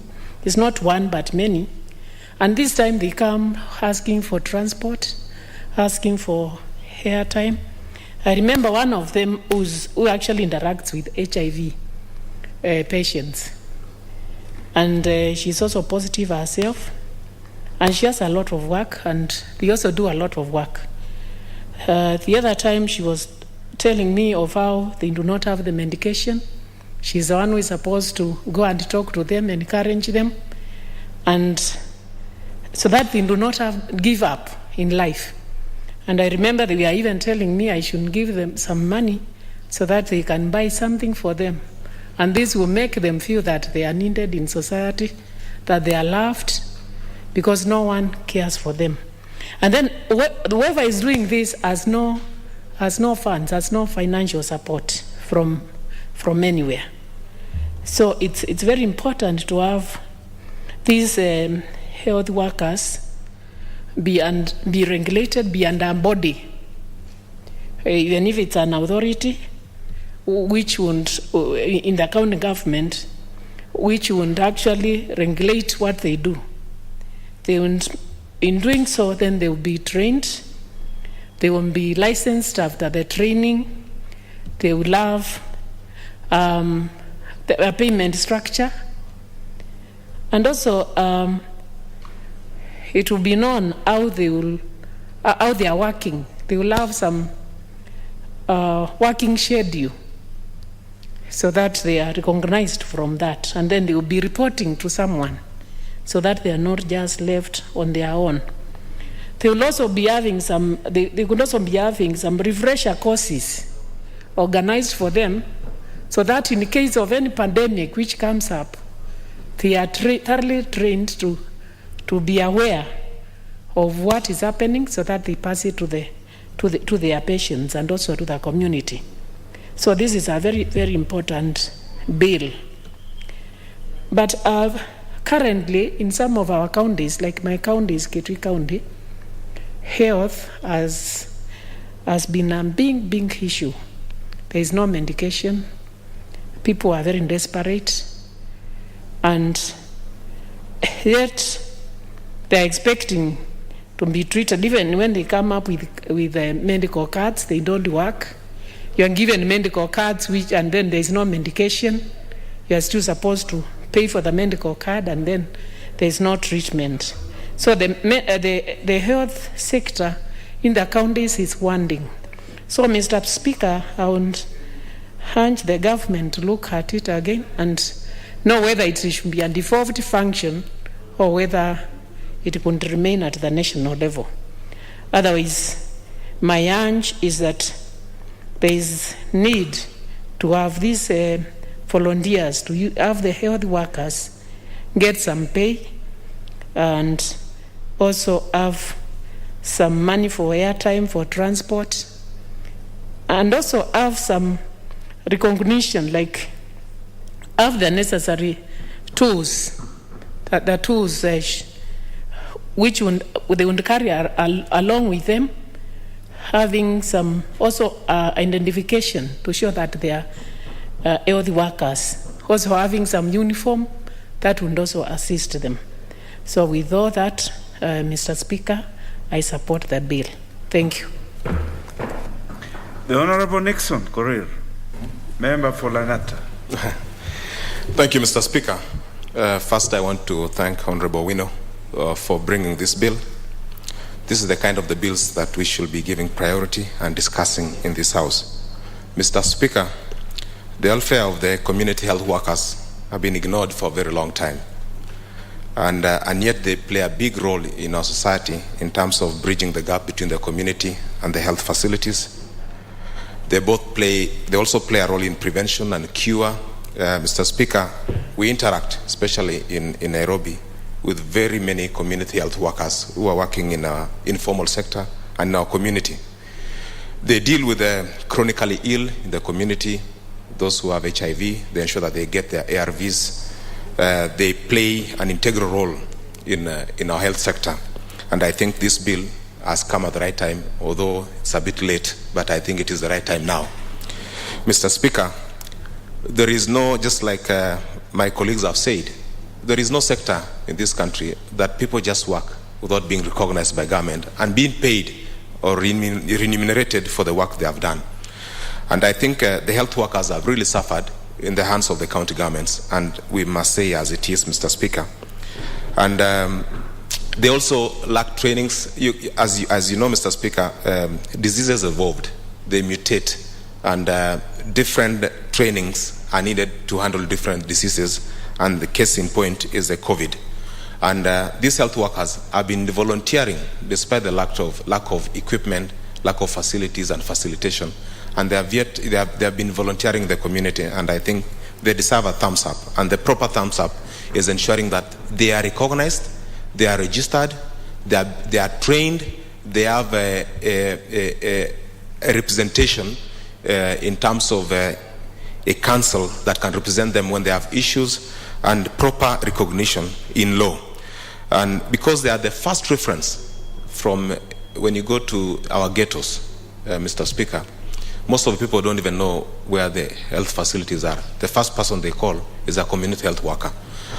And they go there without asking for any money. And I think it is only proper that we support this bill so that we can be able to once and for all deal with this issue and recognize our community health workers. And there are many, Mr. Speaker. What they just need is proper training, licensing, and clearly indicating their roles in whatever they do, and so that they cannot be misused and abused, Mr. Speaker, because For a very long time, they were referred to volunteers, and I'm happy that now they are referred to community health workers, not community health volunteers. So while so many people are volunteering in different sectors, I think this is a very big sector. As you understand, many Kenyans have sold property. They have sold all whatever they have just to cure their family members.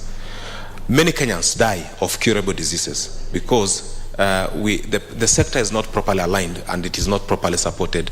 And the first support that we need to give is the community health workers.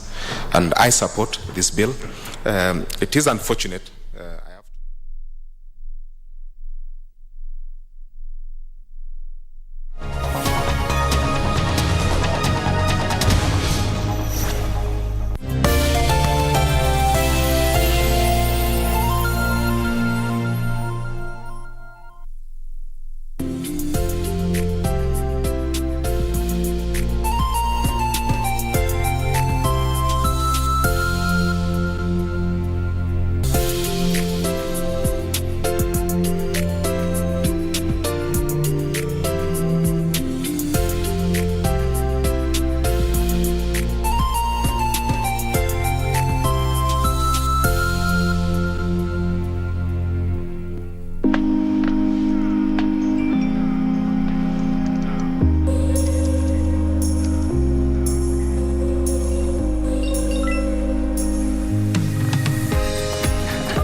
Ili kupata skiza tune hii ya mwanzo mpya, bonyeza *811*815 hash. Usikae hapo na kujihurumia eti kwa sababu ulikosea.